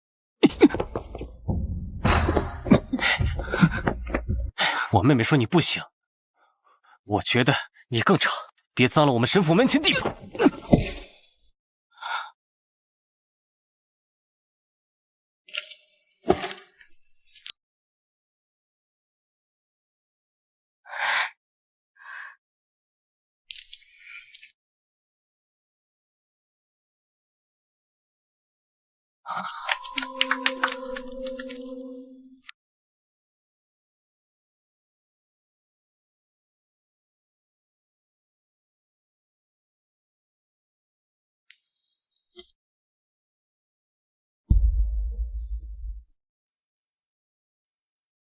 一拜天地，感谢上苍赐予良缘；二拜高堂，感恩父母养育之恩。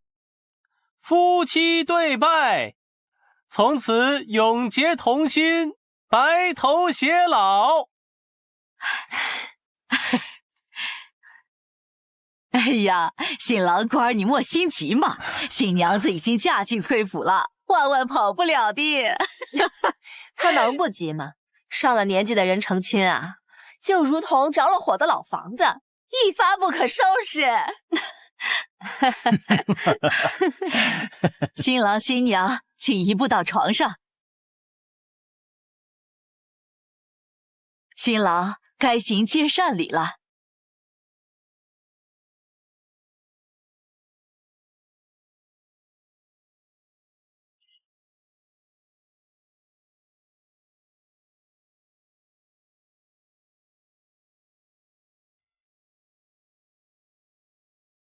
请两位新人共饮合卺酒，甘苦与共到白头。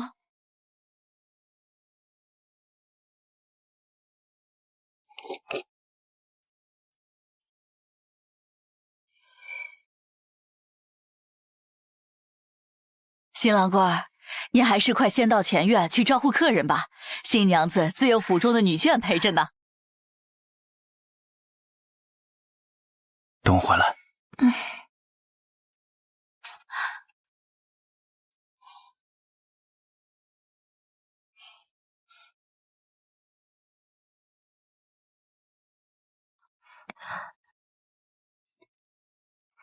你身上怎么没有酒气啊？可能我酒量好吧。那个，你应该怎么称呼好呢？夫君。我俩独处的时候，你可以叫我三叔啊。阿昭，我终于娶到你了。别看了。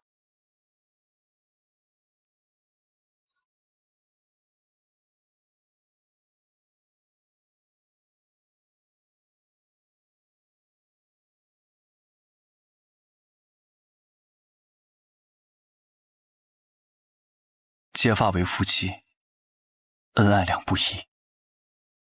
欢愉在今夕，宴晚即良时。阿昭，今晚就是我们的良时，我想让你欢愉。